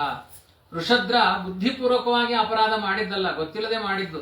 ಹಾಗಿದ್ರು ಕೂಡ ವಸಿಷ್ಠರು ಅವನಿಗೆ ಶಾಪ ಕೊಟ್ಟರು. ವಸಿಷ್ಠರ ಮನೆಯಲ್ಲಿ ಕುಲಪುರೋಹಿತರಲ್ವ, ಅಲ್ಲಿಗೆ ಬಿಟ್ಟಿದ್ದ ಗುರುಕುಲಕ್ಕೆ. ನೀವೇ ಪಾಠ ಹೇಳಿ ಅಂತ. ಅವತ್ತಿನ ಪುರೋಹಿತರು ನೋಡಿ ಗುರುಕುಲ ನಡೆಸ್ತಾ ಇದ್ರು, ಶಿಷ್ಯರಿಗೆ ಪಾಠ ಹೇಳ್ತಾ ಇದ್ರು. ನಿಮಗೂ ಎಲ್ಲ ಜವಾಬ್ದಾರಿಗಳಿದೆ. ನಕ್ಷತ್ರ ಬಂಧು ಶೂದ್ರಸ್ತ್ವಂ ಕರ್ಮಣ ಭವಿತಾ ಮುನ. ನೀನು ಮುಂದೆ ನಕ್ಷತ್ರ ಬಂಧು, ನೀನು ಕ್ಷತ್ರಿಯ ಕುಮಾರ ಅಲ್ಲ, ಶೂದ್ರಸ್ತ್ವಂ, ಹೀನ ಕರ್ಮ ಮಾಡಿದ್ರಿಂದ ನೀನು ಗೋವಧ ದುಷ್ಕರ್ಮದಿಂದ ಶೂದ್ರನಾಗಿದೆ ಇವತ್ತಿನಿಂದ ಅಂತ ಹೇಳಿಬಿಟ್ರು. ಆದ್ರಿಂದ ಅವನು ಪರಂಪರೆಗೆ ರಾಜನಾಗಿ ಸೇರ್ಕೊಳ್ಳಿಕ್ ಆಗಲಿಲ್ಲ. ಏವಂ ಶಪ್ತಃ. ಆದ್ರೆ ಶಾಪ ಕೊಟ್ಟರು ಅವರು, ತಪ್ಪು ಮಾಡಿದೇನೆ ಶಾಪ ಪಡೆದಲ್ಲ, ಅವನ ಯೋಗ್ಯತೆ ಜಾಸ್ತಿ ಇತ್ತು ಅಂತ ಅರ್ಥ. ಅವನು ಮೋಕ್ಷಕ್ಕೆ ಯೋಗ್ಯವಾದ ಸಾಧನೆಯನ್ನು ಮಾಡಿಕೊಂಡ. ಅವನಿಗೆ ರಾಜ್ಯ ಶಾಸನ ಯಾವುದೂ ಇಷ್ಟ ಇರಲಿಲ್ಲ ಅವನಿಗೆ. ಅವನು ಗುರುಕುಲದಲ್ಲಿ ಅಧ್ಯಯನ ಮಾಡಿದ್ಮೇಲೆ ಮುಂದಿನ ಗುರಿ ಏನಾಗಿತ್ತು ಅಂದ್ರೆ, ನಾನು ವೇದಾಂತಿ ಆಗಬೇಕು ಅನ್ನೋ ಗುರಿ ಇತ್ತು ಅವನಿಗೆ. ರಾಜ್ಯ ರಕ್ಷಣೆ ಎಲ್ಲ ಇಷ್ಟ ಇರಲಿಲ್ಲ ಅವನಿಗೆ. ಅದಕ್ಕೆ ಹೆಂಗೆಂಗೋ ಬಿಲ್ ಹೊಡೆದ ಅವನು, ಕತ್ತಿ ಹೊಡೆದ. ಎಲ್ಲೋ ತಾಕ್ತು. ಅದು ಶಬ್ದವೇದಿ ಕುಶಲರು ಅಂತ ಇರ್ತಾರೆ, ಅವ್ರು ಹೆಂಗ್ ಹೊಡೆದ್ರು ಕರೆಕ್ಟ್ ಆಗಿ ಹೊಡಿತಾರೆ. ಕಣ್ಣು ಮುಚ್ಚಿಕೊಂಡೇ ಹೊಡಿಬೇಕು ಲೆಕ್ಕದಲ್ಲಿ. ಆಯ್ತಾ. ಮೊನ್ನೆ ಇಲ್ಲಿ ಗಂಗಾವತಿ ಪ್ರವಚನಕ್ಕೆ ಹೋಗಿದ್ದೆ. ಒಬ್ಬ ಆಚಾರ್ಯ 2 ಕಣ್ಣು ಇಲ್ಲ, ಗಂಗಾವತಿಯಿಂದ ಮಂತ್ರಾಲಯ ತನಕ ಪಾದಯಾತ್ರೆ ಮಾಡ್ಕೊಂಡು ಹೋಗಿದ್ದಾನೆ. 2 ಕಣ್ಣು ಇಲ್ಲ, 5 ದಿನದಲ್ಲಿ ಹೋಗಿದ್ದಾನೆ ಒಬ್ಬನೇ. ಹೆಂಗ್ ಹೋಗ್ತಿ ಅಂದ್ರೆ, ನಂಗೆ ರಾಯರು ಬಂದು ಕಣ್ಣು ಕೊಟ್ರು, ಕರ್ಕೊಂಡು ಹೋದ್ರು ಅಂತ ಹೇಳಿದ. ಆಯ್ತಾ. ಅವನ್ನೆಲ್ಲ ವಿಡಿಯೋ ಬಂದಿದೆ ಎಲ್ಲಾ ಕಡೆ, ಪೇಪರ್ನೆಲ್ಲ ಬಂತು ಒಂದು ವಿಷಯ. ಅವನ್ ಪೇಪರ್ ನನಗೆ ಯಾಕೆ ತೋರಿಸ್ತೀನಿ ಅಂತ, ಕಣ್ಣೇ ಇಲ್ಲ ನನಗೆ, ಯಾವ ಕೀರ್ತಿಯೂ ಇಲ್ಲ ನನಗೆ, ಯಾವುದೂ ಇಲ್ಲ, ನಂಗೆ ರಾಯರೇ ಗತಿ ಅಂತ ಹೇಳಿದ. ಹೀಗೆ ದೇವ್ರ ವ್ಯಾಪಾರ ಇರುತ್ತೆ. ಅದರಿಂದ ಹೇಗೇಗೋ ಕಣ್ಣಿಲ್ದೇನೆ ಇದ್ದವರಿಗೂ ದಾರಿ ಕಾಣುತ್ತೆ, ಅಂತಹ ಶಕ್ತಿ ದೇವರು ಕೊಟ್ಟಿರ್ತಾನೆ. ಕ್ಷತ್ರಿಯರಿಗೂ ಹಾಗೆ. ಶಬ್ದ ಕೇಳಿದ್ರೆ ಬಾಣ ಹೊಡಿತಾರೆ. ಇವನು ಎಡವಟ್ಟಾಯ್ತು ಅಂದ್ರೆ ಕ್ಷತ್ರಿಯ ಆಗ್ಲಿಕ್ಕೆ ಯೋಗ್ಯ ಆಗಲ್ಲ, ನೀನೀಗ ಅದು ಆಗಲ್ಲ ಅಂತ. ಆದ್ರಿಂದ ಏನರ್ಥ, ವಸಿಷ್ಠರ ಶಾಪ ಅವನ ಮೋಕ್ಷಕ್ಕೆ ದಾರಿ ಆಯ್ತು ಅಂತ ವಿಜಯಧ್ವಜ ತೀರ್ಥರು ಹೇಳ್ತಾರೆ. ಅದೇನು ಅನರ್ಥಕಾರಿ ಆಗಲಿಲ್ಲ, ಯಾಕೆಂದ್ರೆ ಅವ್ನು ತಪ್ಪು ಮಾಡಿಲ್ಲ. ಒಂದ್ ತಿಳ್ಕೊಳ್ಳಿ, ನಾವು ತಪ್ಪು ಮಾಡಿದ್ರೆ ಇದ್ದಾಗ ಯಾರು ಶಾಪ ಕೊಟ್ಟರು ಕೂಡ ಅದು ತಟ್ಟಲ್ಲ. ಶಾಪ ತಾತ್ಕಾಲಿಕ ಆಗುತ್ತೆ, ನಾವು ತಪ್ಪು ಮಾಡಿರಬಾರದು ಅಷ್ಟೇ. ಏವಂ ಶಪ್ತಸ್ವ ಗುರುಣ ಪ್ರತ್ಯಗೃಹ್ಣಾತ್ ಕೃತಾಂಜಲಿ ಅಧಾರಯದ್ ವ್ರತಂ ವೀರ ಊರ್ಧ್ವರೇತ ಮುನಿಪ್ರಿಯ. ಅವ್ರು ಶಾಪ ಕೊಟ್ಟರೆ ನಾನು ತಪ್ಪೇ ಮಾಡಿಲ್ಲ, ನೀವ್ಯಾಕೆ ಶಾಪ ಕೊಟ್ಟರೆ, ನಾವು ಗಲಾಟೆಗೆ ನಿಲ್ತೀವಿ, ನನ್ನ ಹೆಸರು ಯಾಕೆ ಹೇಳಿದ್ರು, 2 ನಿಮಿಷ ತಾಳ್ಮೆ ಇರಲ್ಲ, ಕನ್ಫ್ಯೂಸ್ ಆಗಿ ಯಾರೋ ಬೈತಿರ್ತಾರೆ ಸ್ವಾಮಿಗಳು ಆಚಾರ್ಯರು ಎಲ್ಲ. ಕೂಡಲೇ ಅವ್ರು ಎಗರಾಯ್ತು. ಅವನು ಹೇಳಿದ, ನನ್ನ ಅಪರಾಧಕ್ಕೆ ಪ್ರಾಂಜಲನಾಗಿ ನಾನು ಸ್ವೀಕಾರ ಮಾಡ್ತೀನಿ, ಈ ಶಾಪವನ್ನು ಸ್ವೀಕಾರ ಮಾಡ್ತೀನಿ ಅಂತ ಒಪ್ಪಿಕೊಂಡ. ಅದನ್ನ ಉಲ್ಟಾ ಮಾತಾಡಲಿಲ್ಲ ವಸಿಷ್ಠರಿಗೆ. ಆಮೇಲೆ ಊರ್ಧ್ವರೇತಸ್ಕನಾಗಿ ಆ ಮುನಿಗಳಿಗೆ ಇಷ್ಟವಾಗುವಂತಹ ಉಪವಾಸಾದಿ ವ್ರತಗಳನ್ನು ಮಾಡಿದ್ದಾರೆ. ವಾಸುದೇವೇ ಭಕ್ತ, ಮತ್ತೆ ವಾಸುದೇವ ರೂಪವೇ ಇಲ್ಲಿಯೂ ಆಯ್ತಾ. ಇವನು ವ್ಯವಸ್ವಾನ ಜಪ ಮಾಡಿದ್ದು ವಾಸುದೇವ ಮಂತ್ರದಿಂದ, ಪಯೋವ್ರತ ಮಾಡಿದಾಳೆ ಸಂಜ್ಞಾದೇವಿ ಅಂತ ಬಂತು. ಇಲ್ಲಿ ಮತ್ತೆ ವಾಸುದೇವ ರೂಪ. ನಾವು ಪಯೋವ್ರತ ಇವತ್ತೊಂದಿನದ ಮಟ್ಟಿಗಾದ್ರು ಉಪವಾಸ ಮಾಡಿದೇವಲ್ಲ, ಇನ್ನು ಹಾಲು ಕುಡಿಬೇಡಿ. ಪಯೋವ್ರತ ಅಂದ್ರೆ ಪಯ ಅಂದ್ರೆ ಜ್ಞಾನ ಅಂತ ಅರ್ಥ, ಜ್ಞಾನದ ಹಾಲು. ವಾಸುದೇವ ಭಗವತಿ ಸರ್ವಾತ್ಮನ್ ಯವಲೇ ಪರೆ ನಿಮ್ಮನ್ನು ನೋಡಿಯೋ ಹೇಳ್ತಾ ಇದ್ದೀನಿ ಕಾರ್ಯ, ಅಲ್ಲಿ ಮಾತ್ರ ಅಲ್ಲ, ಮಧ್ಯ ಪ್ರಶ್ನೆ ಇಲ್ಲ ನಿಮಗೆ. ಏಕಾಂತಿತ್ವಂ ಗತೋ ಭಕ್ತ್ಯ ಸರ್ವಭೂತ ಸರುತ್ಸಮಃ, ಎಲ್ಲಾ ಪ್ರಾಣಿಗಳಿಗೂ ಸಮಾನವಾದ ಸೌಹಾರ್ದವನ್ನು ಹೊಂದುವಂತಹ ಪರಮಾತ್ಮನನ್ನು ಕುರಿತು ವಾಸುದೇವನಲ್ಲಿ ಏಕಾಂತ ಭಕ್ತಿಯನ್ನು ಮಾಡಿದ. ವಿಮುಕ್ತ ಸಂಘ ಶಾಂತಾತ್ಮ ಸಂಯತಾಕ್ಷೋ ಅಪರಿಗ್ರಹ ಎದೃಚ್ಛಯೋಪಪನ್ನೇನ ಕಲ್ಪಯನ್ ವೃತ್ತಿಮಾತ್ಮನಃ. ಲೋಕದ ಸಂಘವನ್ನೆಲ್ಲ ಬಿಟ್ಟು ಪರಮಾತ್ಮನಲ್ಲೇ ಅವನ ಮನಸ್ಸನ್ನಿಟ್ಟು ಎದೃಚ್ಛಯೋಪಪನ್ನೇನ, ಏನು ಯಾರು ತಂದುಕೊಡ್ತಾರೆ ಅದರಿಂದ ಜೀವನ ವೃತ್ತಿಯನ್ನ ಭಗವದಿಚ್ಛೆಯಿಂದ ದೊರಕಿರುವಂತಹ. ಭಗವದಿಚ್ಛೆ ಅಂದ್ರೆ ಏನು? ನಮ್ಮ ಸಂಕಲ್ಪದಿಂದ ನಿರ್ಮಾಣವಾಗದೇ ಇರುವ ಪದಾರ್ಥ ಅಂತ ಅರ್ಥ. ನಾವೇನ್ ಅನ್ಕೊಳ್ತೀವಿ, ಭಗವಂತನ ಸಂಕಲ್ಪದಿಂದ ಬಂದಿದ್ದು ಅಂದ್ರೆ, ಈಗ ವಿಜಯ ವಿಠಲಾಚಾರ್ಯ ನನ್ನ ಮನೆಗೆ ಏನೋ ತರಕಾರಿ ತಂದುಕೊಟ್ರು, ದೇವರ ಸಂಕಲ್ಪ ಇತ್ತು ತಂದುಕೊಟ್ರು. ಹೌದು, ದೇವರ ಸಂಕಲ್ಪ ಇತ್ತು, ಇಲ್ಲಿ ಅದನ್ನು ಹೇಳ್ತಾ ಇಲ್ಲ. ನಿಮ್ಮ ಸಂಕಲ್ಪವೇ ಇಲ್ಲದೆ ರೈತ ಬೆಳೆದ ತರಕಾರಿ ಅವನ ಸಂಕಲ್ಪ ಆಯ್ತು, ಅಲ್ಲಿ ಅವನಿಗೇನು ದೇವರ ಸಂಕಲ್ಪದಿಂದ ಬೆಳೀತಾ ಇದ್ದೀನಿ ಅಂತ ಅನುಸಂಧಾನ ಇಲ್ಲ. ಎಲ್ಲಿ ಯಾವ ಮನುಷ್ಯರ ಪ್ರವೇಶವೇ ಇಲ್ಲವೋ, ನೇರ ದೇವರಿಗೂ ಆ ಗಿಡ ಮರಗಳಿಗೂ ಸಂಬಂಧವಾಗಿ ಬೆಳೆಯುತ್ತೋ ಅಂತ ಪದಾರ್ಥಗಳನ್ನು ತಗೊಂಡಂತೆ. ಒಬ್ರು ಬೆಳೆದ ಪದಾರ್ಥ ತಿನ್ನಬಾರದು, ಯಾಕೆಂದ್ರೆ ಅದ್ರಲ್ಲಿ ನಾನ್ ಬೆಳೆದಿದ್ದು ಅನ್ನುವ ಅಹಂಕಾರ ಇರುತ್ತೋ ಅವರಿಗೆ. ಗಿಡ ಮರಗಳಲ್ಲಿ ಬೆಳೆಯುವಂತಹ ಆಹಾರ ನಾನು ಬೆಳೆದಿದ್ದು ಅಂತ ಯಾರು ಹೇಳೋಂಗಿಲ್ಲ, ಕಾಡಿನಲ್ಲಿ ಇರುವಂತಹದ್ದು. ಅದು ದೇವರಿಗೂ ಗಿಡ ಮರಗಳಿಗೂ ಸಂಬಂಧ. ಆದ್ರಿಂದ ದೇವರೇ ಕೊಟ್ಟ ಹಣ್ಣನ್ನು ತಿಂದು ಜೀವನ ಮಾಡ್ತಾ ಇದ್ದ ಅಂತ. ಎದೃಚ್ಛಾ ಶಬ್ದಕ್ಕೆ ಹರಿಯ ಸಂಕಲ್ಪ ಮಾತ್ರ, ಮಧ್ಯದಲ್ಲಿ ಮನುಷ್ಯರ ಸಂಕಲ್ಪಗಳು ಸೇರಲಿಲ್ಲ, ಅಂತ ಪದಾರ್ಥಗಳನ್ನು ಸ್ವೀಕಾರ ಮಾಡಿದ ಅಂತ.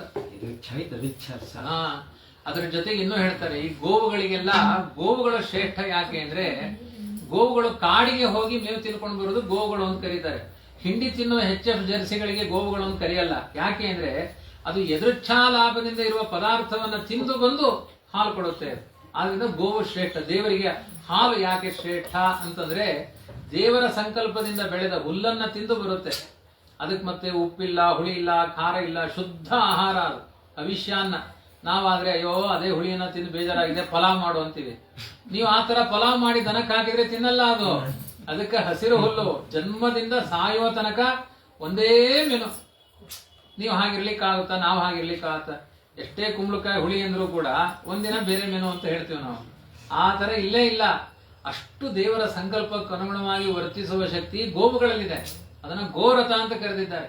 ಆ ಸಂಕಲ್ಪದಿಂದ ಅದೇ ತರ ಇವನು ದೇವರು ನಿರ್ಮಾಣ ಮಾಡಿದ ಹಣ್ಣುಗಳನ್ನು ತಿಂತಾ ಇದ್ದಾನೆ. ಇಲ್ಲ ಅಂದ್ರೆ ಇಲ್ಲ. ಈ ತರ ಒಂದಿನ ಬದುಕಲಿಕ್ಕಾಗಲ್ಲ ನಮ್ಮಿಂದ. ಆತ್ಮನಿ ಆತ್ಮಾನವಾದಾಯ ಜ್ಞಾನತೃಪ್ತ ಸಮಾಹಿತ. ಆತ್ಮನಿದೆ ಒಂದು ಆತ್ಮ ಶಬ್ದಕ್ಕೆ ಮನಸ್ಸು ಅಂತ ಅರ್ಥ, ಇನ್ನೊಂದು ಕಡೆ ಆತ್ಮ ಅಂದ್ರೆ ಪರಮಾತ್ಮ ಅಂತ ಅರ್ಥ. ಮನಸ್ಸಿನಲ್ಲಿ ಪರಮಾತ್ಮನನ್ನಿಟ್ಟು ಚಿತ್ತೈಕಾಗ್ರತೆಯಿಂದ ಧ್ಯಾನ ಮಾಡ್ತಾ ಇದ್ದ. ವಿಚಚಾರ ಮಹಿಮೇತಾಂ ಜಡಾಂಧ ಬಧಿರಾಕೃತಿ. ಅವನು ನೋಡೋ ಜನರಿಗೆ ಇವನೊಬ್ಬ ಕುರುಡ, ಇವನೊಬ್ಬ ಕಿವುಡ, ಇವನೊಬ್ಬ ಮಾತು ಗೊತ್ತಿಲ್ಲದೆ ಇರುವಂತಹ ಮೂರ್ಖ ಅಂತ ಜಡನಾಗಿ ಭೂಮಿಯ ತುಂಬಾ ಸಂಚಾರ ಮಾಡ್ತಾ ಇದ್ದ. ಯಾರು? ವೃಷಧ್ರ, ವೈವಸ್ವತ ಮನುವಿನ 8ನೇ ಮಗ. ಏವಂ ವ್ರತೋ ವನಂ ಗತ್ವಾ ದೃಷ್ಟ್ವಾ ದಾವಾಗ್ನಿ ಮುತ್ಥಿತಂ ತೇನೋಪಯುಕ್ತ ಕರ್ಣೋ ಬ್ರಹ್ಮ ಪ್ರಾಪ ಪರಂ ಮುನಿಹಿ. ಅವನು ಮುನಿತರನೇ ಜೀವನ ಮಾಡ್ತಾ ಇದ್ದ. ಒಂದು ದಿನ ಕಾಡ್ಗಿಚ್ಚು ಬರ್ತಾ ಇತ್ತು ಬೇಸಿಗೆಯ ಕಾಲದಲ್ಲಿ. ಆ ಕಾಡ್ಗಿಚ್ಚನ್ನ ಕಂಡು ನನಗಿನ್ನ ಧ್ಯಾನ ಮಾಡ್ಲಿಕ್ಕೆ ಆಗಲ್ಲ, ಶಕ್ತಿ ಕುಂಠಿತವಾಗ್ತಾ ಇದೆ ಅಂತ ಪರಬ್ರಹ್ಮನನ್ನ ಧ್ಯಾನ ಮಾಡ್ತಾ ತನ್ನ ದೇಹವನ್ನೇ ಆಹುತಿಯನ್ನಾಗಿ ಕಾಡ್ಗಿಚ್ಚಿನಲ್ಲಿ ಸಮರ್ಪಣೆ ಮಾಡಿಕೊಂಡ ಋಷಧ್ರ. ಕವಿಸ್ತದಾಯಂ ವಿಷಯೇಷು ನಿಸ್ಪೃಹೋ ವಿಸೃಜ್ಯ ಸಂಗಂ ಸಹ ಬಂಧು ವಿರ್ವನಂ ನಿವೇಶ್ಯ ಚಿತ್ತೇ ಪುರುಷಂ ಸ್ವರೋಚಿಷಂ ವಿವೇಶ ಕೈಶೋರವಯಾ ಪರಂ ಗತಃ. ಕವಿ ಅಂದ್ರೆ ಇಲ್ಲಿ ಜ್ಞಾನಿ ಅಂತ ಅರ್ಥ. ಜ್ಞಾನಿಯಾಗಿರುವಂತಹ ಋಷಧ್ರ ವಿಷಯ ಭೋಗಗಳನ್ನೆಲ್ಲ ಬಿಟ್ಟು ಬಂಧು ಬಾಂಧವರ ಸರ್ವಸಂಗ ತ್ಯಾಗಗಳನ್ನ ಮಾಡಿ ಕಾಡಿಗೆ ಹೋಗಿ ಪರಮಪುರುಷನಾದ ಭಗವಂತನನ್ನ ತನ್ನ ಧ್ಯಾನ ಮಾಡ್ತಾ ಮಾಡ್ತಾ ಅವನು ಬಹಳ ಬೇಗ ಅಂದ್ರೇನು, ಅವನು ವೃದ್ಧಾಪ್ಯದಲ್ಲಿ ಅಲ್ಲ ಅಂತ ಹೇಳಿದ್ದಾರೆ. ಇನ್ ಕೈಯಲ್ಲಾಗಲ್ಲ ಅಂತಿಲ್ಲ, ನಾನು ಹೇಳಿದ್ದಷ್ಟೇ. ಕೈಯಲ್ಲಾಗಲ್ಲ ಅಂತಿಲ್ಲ, ಕೈಶೋರ ವಯಾಹ ಅಂತ ಇದೆ. ಸಣ್ಣ ಬಾಲ್ಯದ ವಯಸ್ಸಿನಲ್ಲಿಯೇ ಅವನು ಪರಬ್ರಹ್ಮನನ್ನ ಹೊಂದೇ ಬಿಟ್ಟಂತವನು, ಮೋಕ್ಷ ಆಯ್ತು ಅಂತ ಹೇಳಿದ್ದಾರೆ ಅವನು ಸಣ್ಣ ಬಾಲ್ಯದ ವಯಸ್ಸಿನಲ್ಲಿ. ಇಲ್ಲ ಅಲ್ಲ, ಆತ್ಮಹತ್ಯೆ ದೋಷ ಪಾಪ, ಆದ್ರೆ ಧರ್ಮಾಚರಣೆ ಮಾಡ್ಲಿಕ್ಕೆ ಬರ್ತಿದ್ದಿಲ್ಲ ಅಂದ್ರೆ ಮಾತ್ರ ಅವಾಗ ದೋಷ ಆಗೋದಿಲ್ಲ ಅಂತ ಅಲ್ಲ. ಅಲ್ಲಿ ಕರೆಕ್ಟ್ ನೀವು ಹೇಳಿದ್ದು ಹಾಗೆ, ಆದ್ರೆ ಅಲ್ಲಿ ಜ್ಞಾನ ತೃಪ್ತ ಅಂತ ಹೇಳಿದ್ದಾರೆ. ಅವನಿಗೆ ಮನಸ್ಸಿನಲ್ಲಿ ನನ್ನ ಸಾಧನೆ ಆಯ್ತು ಅಂತ ಕಾಣಿಸ್ತಂತೆ. ಅಪರೋಕ್ಷ ಜ್ಞಾನಿಗಳಿಗೆ ಹಾಗೆ ಅನಿಸುತ್ತೆ. ಅಂದ ತಕ್ಷಣ ಈಗ ಉದಾಹರಣೆಗೆ ಟೀಕಾಕೃತ್ಪಾದರು ಎಷ್ಟು ದೊಡ್ಡ ಮಹಾನುಭಾವರು, ಇಂದ್ರದೇವರು, ಶೇಷದೇವರು, ಆವೇಶ ಎಲ್ಲ ಇದೆ. ಅವರು 18ನೇ ವಯಸ್ಸಿಗೆ ಆಶ್ರಮ ತಗೊಂಡ್ರು, 42ನೇ ವಯಸ್ಸಿಗೆ ಅವರು ವೃಂದಾವನ ಪ್ರವೇಶ ಮಾಡಿ ಆಯ್ತು. ಅಂದ್ರೆ ಅನತಿ ಸಮಯ, 42 ವರ್ಷ. ನಮ್ದು 42 ವರ್ಷಕ್ಕೆ ಭಾಗವತಕ್ಕೆ ಹೋಗ್ಬೇಕೋ ಬೇಡೋ ಯೋಚನೆ ಮಾಡ್ತಿರ್ತೀವಿ. ಅವರು ಧರೆಯನ್ನು ಮೋಕ್ಷಪ್ರದವಾದ ಗ್ರಂಥವನ್ನೆಲ್ಲ ಕೊಟ್ಟರು. ಇದಕ್ಕೆ ಅರ್ಥ ಏನಾಗಾದ್ರೆ ಅಂದ್ರೆ ಏನು ಅಂದ್ರೆ, ನಮ್ಮ ಸಾಧನೆ ಇಷ್ಟು ಅಂತ ಅವ್ರ ನಿರ್ಣಯಕ್ಕೆ ಬಂದ ಮೇಲೆ ಅವರ ಆ ಜೀವನದಲ್ಲಿ ಇರಲ್ಲ. ಈಗ ಆಚಾರ್ಯರು ಪೂರ್ಣಾಯುಷ್ಯ 120 ವರ್ಷ ಇರ್ಬೋದಾಗಿತ್ತು, 79, 81 ವಿವಾದ ಇದೆ ಬಿಡಿ. ಒಟ್ಟು 81 ವರ್ಷ 80 ವರ್ಷ ಈ ಧರೆಯಲ್ಲಿದ್ರು. ಅದಕ್ಕಿಂತ ಮುಂಚೆನೆ ಹೋಗ್ಲಿಕ್ಕೆ ಹೊರಟರು. ಮತ್ತೆ ವೇದವ್ಯಾಸರು ಹೋಗ್ರಿ, ಇಲ್ಲ ಇವರೆಲ್ಲ ಇದ್ದಾರೆ, ನೀವು ಹೋಗ್ಬೇಕು ಅಂತ ಹೇಳಿದ್ರು. ಅಂದ್ರೆ ಅವರ ಸಂಕಲ್ಪಕ್ಕೆ ಅನುಗುಣವಾಗಿ ಮುಗಿಸುವ ವ್ಯವಸ್ಥೆ ಇದೆ. ಇದೊಂದು ಆ ತರದ ವ್ಯವಸ್ಥೆ ಅಂತ. ಈ ರೀತಿಯಾಗಿ ಪರಂಗತಃ ಕರುಷಾನ್ ಆತ್ಮವಾದಾಸನ್ ಕರುಷಾಃ ಕ್ಷತ್ರಜಾತಯಃ ಉತ್ತರಾಪದಗೋಪ್ತಾರೋ ಬ್ರಹ್ಮಣ್ಯ ಧರ್ಮವತ್ಸಲಾಹ. ಮನುವಿನ 6ನೇ ಮಗನಿಗೆ ಕರುಷ. ಈಗ 8ನೇ ಮಗನ ಕಥೆ ಹೇಳಿದ್ರು. ಯಾಕೆ ಇದನ್ನು ಮೊದಲು ಹೇಳಿದ್ರು? ಯಾಕೆ ಈ ಕಥೆಯನ್ನು ಮೊದಲು ಹೇಳಿದ್ರು? ಭಾಗವತ ಹೇಳಿದ್ದು ಮೋಕ್ಷಶಾಸ್ತ್ರ. ಎಷ್ಟು ಚೆನ್ನಾಗಿ ವಿಜಯಧ್ವಜ ತೀರ್ಥರು ಅದಕ್ಕೆ ವಿವರಣೆ ಕೊಡ್ತಾರೆ. ಇದು ಮೋಕ್ಷಶಾಸ್ತ್ರ. ಆದ್ರಿಂದ ಅವನು ಮೋಕ್ಷಕ್ಕೆ ಹೋಗಿದ್ದಾನೆ ಅನ್ನೋ ಕಥೆಯನ್ನು ಮೊದಲು ಹೇಳಬೇಕಾಗಿದೆ. ಅದಕ್ಕೋಸ್ಕರ ಮೊದಲು ಅದೇ ತರನೇ ಮಾಡಿದ್ದಾರೆ ನೋಡಿ. ದೇವಹೂತಿ ಕಥೆಯನ್ನು ಮೊದಲು ಹೇಳಿದ್ರು. ಯಾಕೆ? ಕಪಿಲ ರೂಪಿಯಾದ ಪರಮಾತ್ಮನನ್ನ ಪಡೆದು ಮೋಕ್ಷಕ್ಕೆ ಹೋಗಲು ದೇವಹೂತಿ. ಅದಕ್ಕೆ ಆ ಕಥೆಯನ್ನು ಮೊದಲು, ಯಾವ್ದು ಇಂಪಾರ್ಟೆಂಟೋ ಆ ಕಥೆ ಮೊದಲು ಹೇಳಬೇಕು. ಯಾರು ತುಂಬಾ ದೊಡ್ಡ ಜ್ಞಾನಿಗಳಿರ್ತಾರೆ ಅವರಿಗೆ ಮೊದಲು ಆದ್ಯತೆಯನ್ನು ಕೊಡಬೇಕು, ಆಮೇಲೆ ಉಳಿದವರಿಗೆ. ಅದಕ್ಕೆ ಸಮಾನಾಂ ವಿಷಮಾ ಪೂಜಾ ವಿಷಮಾನಾಂ ಸಮಾತತ ಅಂತ. ಉತ್ತಮರನ್ನು ಕೆಳಗಡೆ ಕೊಡಿಸುವುದು, ಅಧಮರನ್ನ ಮೇಲ್ಗಡೆ ಕೊಡಿಸುವುದು. ಜ್ಞಾನಕ್ಕೆ ಮಹತ್ವವನ್ನು ಕೊಡಿ. ಇಲ್ಲಿ ನೋಡಿ, ಇವನು ಶೂದ್ರನಾಗಿದ್ದಾನೆ, ಪರಬ್ರಹ್ಮನನ್ನ ಸೇರಿದ್ದಾನೆ. ಕ್ಷತ್ರಿಯರಾದ ಇಕ್ಷ್ವಾಕು ಮೊದಲಾದ ರಾಜರಿದ್ದಾರೆ, ಸೂರ್ಯವಂಶದಲ್ಲಿ ಬಂದವರು, ಅವರೆಲ್ಲ ರಾಮನ ಪರಂಪರೆಯಲ್ಲಿ ಬಂದವರು. ಆದ್ರೂ ಅವರ ಕಥೆಯನ್ನು ಆಮೇಲೆ ಹೇಳಿದ್ದಾರೆ. ಶೂದ್ರನಾಗುವ ಶಕ್ತನಾದವನ ಕಥೆಯನ್ನು ಮೊದಲು ಹೇಳಿದ್ದಾರೆ. ಯಾಕೆ ಅಂದ್ರೆ ಅವನು ತನ್ನ ಸಾಧನೆಯಿಂದ ಮೋಕ್ಷಕ್ಕೆ ಹೋಗಿದ್ದಾನೆ. ಇದೆಲ್ಲ ಎಷ್ಟು ಬೇಗ ಪಾಪ ತೊಳ್ಕೊಂಡು, ಗೋಹತ್ಯೆ ಪಾಪ ತೊಳ್ಕೊಂಡು ಪರಬ್ರಹ್ಮನನ್ನ ಸೇರಿದ ಅಂತ ಮೊದಲು ಅವನ ಕಥೆಯನ್ನು ಹೇಳಿದ್ದಾರೆ. ಕರುಷಾನ್ ಆತ್ಮನಾವಾದಾಸನ್ ಕರುಷಾಃ ಕ್ಷತ್ರಜಾತೆಯ. ಮನುವಿನ 6ನೇ ಮಗ ಕರುಷ. ಕ್ಷತ್ರಿಯ ಜಾತಿಯಲ್ಲಿ ಕಾರುಷರಾಜರು ಹುಟ್ಟಿದ್ರಂತೆ. ಕ್ಷತ್ರಿಯ ಜಾತಿ ಇರುವ ತನಕನೂ ಇತ್ತಂತೆ. ಪರಶುರಾಮ ದೇವರಿಂದ ಕ್ಷತ್ರಿಯ ಜಾತಿ ಹತವಾಯಿತು ಅಂತ ಕಥೆ ಇದೆ. ಸೂರ್ಯವಂಶದಲ್ಲಿ ಕಾರುಷ ಅನ್ನುವುದು ಕ್ಷತ್ರಿಯ ಜಾತಿ ಎಲ್ಲಿಯ ತನಕ ಲಾಸ್ಟ್ ಎಂಡ್ ಪಾಯಿಂಟ್, ಅಲ್ಲಿಯ ತನಕ ಉಳಿದ ಜಾತಿಯನ್ನ ಕಾರುಷರು ಅಂತ ಕರೆದಿದ್ದಾರೆ ಅಂತ. ಅಷ್ಟು ಕಾರುಷಾಃ ಕ್ಷತ್ರಜಾತಯ. ಉತ್ತರಾಪಥ ಗೋಪ್ತಾರೋ ಬ್ರಹ್ಮಣ್ಯ ಧರ್ಮವತ್ಸಲಾ. ಇವರೆಲ್ಲ ಉತ್ತರಾಪಥ ದೇಶದ ರಕ್ಷಕರಾಗಿದ್ದಾರೆ. ಬ್ರಾಹ್ಮಣರಲ್ಲಿ ತುಂಬಾ ಗೌರವ ಅವರಿಗೆ, ಧರ್ಮದಲ್ಲಿ ಪ್ರೀತಿ ಉಳ್ಳವರಾಗಿದ್ರು. ದೃಷ್ಟಾಧಾಷ್ಟಮ ಭೂತ್ಕ್ಷತ್ರಂ ಬ್ರಹ್ಮಭೂತ ಭೂಯಂ ಗತಂ ಕ್ಷಿತೌ. ಮನುವಿನ 5ನೇ ಮಗ ಕಾರುಷನಂತೂ ಇಷ್ಟು ದಕ್ಷಿಣಾಪಥದ ರಾಜರಾಗಿ ಬಂದ್ರು ಅಂತ ಕತೆ ಹೇಳಿ, 5ನೇ ಮಗನಿಗೆ ದೃಷ್ಟ ಅಂತ, ಅವರಿಗೆ ಧಾರ್ಷ್ಟರು ಅಂತ ಅವರಿಗೆಲ್ಲ ಆ ಪರಂಪರೆಯಿಂದ ಬಂದ ಕ್ಷತ್ರಿಯರಿಗೆ ಹೆಸರು. ಅವರು ಭೂಮಿಯಲ್ಲಿ ಕೆಲವರು ಮಾನವಾಚ್ಯ ಮೃಗಾತ್ ಸ್ವಾತಿ ಬ್ರಹ್ಮಭೂಯಂ ಗತಂ ಕ್ಷಿತೋ. ಬ್ರಹ್ಮಭೂಯಂ ಗತಂ ಕ್ಷಿತೋ ಅಂದ್ರೆ ತಪಸ್ಸಿನ ಪ್ರಭಾವದಿಂದ ವಿಶ್ವಾಮಿತ್ರರು ಹೇಗೆ ಕ್ಷತ್ರಿಯರಾದವರು ಬ್ರಾಹ್ಮಣರಾದರೋ, ಕೆಲವು ರಾಜರು ಅದರಲ್ಲಿ ಬ್ರಾಹ್ಮಣರಾಗಿ ಹುಟ್ಟಿದ್ದಾರಂತೆ. ಇವರದ್ರಲ್ಲಿ ದೃಷ್ಟನ ಪರಂಪರೆಯಲ್ಲಿ ಕೆಲವರು ಬ್ರಾಹ್ಮಣ ಜಾತಿಯನ್ನು ಹೊಂದಿದ್ದಾರೆ. ಆಮೇಲೆ ಮನುವಿನ ಸಂತತಿಯಲ್ಲೇ ಬ್ರಾಹ್ಮಣರಾಗಿದ್ದಾರೆ ಕೆಲವರು ತಪಸ್ಸಿನಿಂದ. ಜಾತೇರಪಾಯೋ ಭವತಿ, ಅದು ಹೋಗುತ್ತೆ ಬರುತ್ತೆ. ಈಗ ಅಪಾಯ ಜಾಸ್ತಿ, ಕೆಳಗಡೆ ಹೋಗೋರು ಜಾಸ್ತಿ. ಬ್ರಾಹ್ಮಣ ಬೇಗ ಶೂದ್ರ ಆಗ್ಬಿಡ್ತಾನೆ, ಶೂದ್ರ ಬ್ರಾಹ್ಮಣ ಆಗೋದು ಅಪರೂಪ. ಕ್ಷತ್ರಿಯ ಬ್ರಾಹ್ಮಣ ಆಗಿದ್ದು ವಿಶ್ವಾಮಿತ್ರನ್ ಮಾತ್ರ ದೃಷ್ಟಾಂತ ಅಂತ ನಾವು ತಿಳ್ಕೊಂಡಿದ್ದೇವೆ. ಇವರಲ್ಲೂ ದೃಷ್ಟನ ಪರಂಪರೆಯಲ್ಲಿ ಕ್ಷತ್ರಂ ಬ್ರಹ್ಮಭೂಯಂ ಗತಂ ಕ್ಷಿತೋ ಅಂತ, ಕ್ಷತ್ರವೇ ಬ್ರಹ್ಮ ಆಯ್ತು ಅಂತ ಹೇಳಿದ್ದಾರೆ. ಅಂದ್ರೆ ಬ್ರಾಹ್ಮಣರಾಗಿ ಹುಟ್ಟಿದ್ರು ಅವರು. ಮಾನವಾಚ ನೃಗಾತ್ ಸ್ವಾತಿ. ಮಾನವ ಅಂದ್ರೆ ಮನುವಿನ ಮಗ ಅಂತ ಅರ್ಥ. ಅವನ ಮನುವಿನ ಎರಡನೆಯ ಮಗ ನೃಗ. ನೃಗನ ಮಗ ಸ್ವಾತಿ, ಅವನ ಮಗ ಜ್ಯೋತಿ, ಅವನ ಮಗ ವಸು. ಹೀಗೆ ತುಂಬಾ ಹೇಳ್ತಾ ಹೋಗ್ತಾರೆ. ಪುಸ್ತಕದಲ್ಲಿ ಹೇಳೋದು ಬಹಳ ಕಷ್ಟ. ಈ ಹೆಸರುಗಳನ್ನ, ಕಥೆಗಳನ್ನ ಹೇಳ್ಬಿಡ್ಬೋದು, ಆ ಹೆಸರು ನೆನಪುಳಿಯಲ್ಲ. ನೃಗನ ಮಗ ಸ್ವಾತಿ, ಅವನ ಮಗ ಜ್ಯೋತಿ, ಅವನ ಮಗ ವಸು, ವಸುವಿನ ಮಗ ಪ್ರತೀಕ, ಅವನ ಮಗ ಓಘವಾನ್. ಇಷ್ಟೆಲ್ಲ ನೆನಪಿಟ್ಕೊಳ್ಳಿಕ್ಕೆ ಆತ ನೋಡಿ. ಅವನ ಮಗ ಓಘವಾನ್, ಓಘವನ ಮಗಳೇ ಓಘವಂತನ ಸೋದರಿ. ಓಘವಾನ್ ಜೊತೆಗೆ ಒಬ್ಳು ಸೋದರಿ, ಅವಳಿಗೆ ಓಘವತಿ ಅಂತ ಕನ್ಯೆ ಇದ್ಲು. ಅವಳನ್ನ ಸುದರ್ಶನ ಅನ್ನೋ ಒಬ್ಬ ರಾಜ ಮದುವೆ ಆದ ಅಂತ ಕಥೆಯನ್ನು ಹೇಳಿದ್ದಾರೆ. ಇಷ್ಟೇ ಮುಗೀತು ಆ ಪರಂಪರೆ. ಯಾರ ಪರಂಪರೆ ಹೇಳಿ ಮುಗಿಸಿದ್ರಿ? ಈಗ ಮನುವಿನ ಎರಡನೇ ಮಗನಾದ ನೃಗನ ಪರಂಪರೆಯನ್ನು ಹೇಳಿದ್ರು. ಮನುವಿನ 7ನೇ ಮಗ. ಈಗ ಎಷ್ಟಾಯ್ತು? ಈಗ 8 ಹೇಳಿದ್ರು, 6 ಹೇಳಿದ್ರು, ಆಮೇಲೆ 2 ಹೇಳಿದ್ರು, ಇವಾಗ 7ನೇದು ಹೇಳ್ತಿದ್ದಾರೆ. ನರಿಷ್ಯಂತ ಚಿತ್ರಸೇನ ಅಂತ ಅವನ ಮಗ. ಅವನ ಮಗ ದಕ್ಷನ ಅಂದ್ರೆ ಆ ದಕ್ಷ ಪ್ರಜಾಪತಿಯಲ್ಲಿ ಇವನು ದಕ್ಷ. ಅವನ ಮಗ ಮೀಢ್ವಾನ್ ಮಗ ಕೂರ್ಚ, ನಿಮಗೆ ಇಷ್ಟವಾದದ್ದು ಕೂರ್ಚ. ಅವನ ಮಗ ಇಂದ್ರಸೇನ, ಅವನಿಗೆ ವೀತಿಹೋತ್ರ, ಅವನಿಗೆ ಸತ್ಯಶವ, ಅವನಿಗೆ ಉರುಷವ, ಅವನಿಗೆ ದೇವದತ್ತನ ಮಗನಾಗಿ ಅಗ್ನಿಯೇ ಅವತಾರ ಮಾಡಿದಂತೆ. ಅದಕ್ಕೆ ಕೂರ್ಚಕ್ಕೂ ಅಗ್ನಿಗೂ ಸಂಬಂಧ ಇದೆ ಆ ಪರಂಪರೆಗೆ ಸಂಬಂಧ. ಅಗ್ನಿದೇವ. ಇವನಿಗೆ ಕಾನೀನ ಜಾತುಕರ್ಣ್ಯ ಅಂತ ಒಬ್ಬ ದೊಡ್ಡ ಋಷಿ, ಮಹಾಋಷಿ. ಇವನೇ ಯಾರು?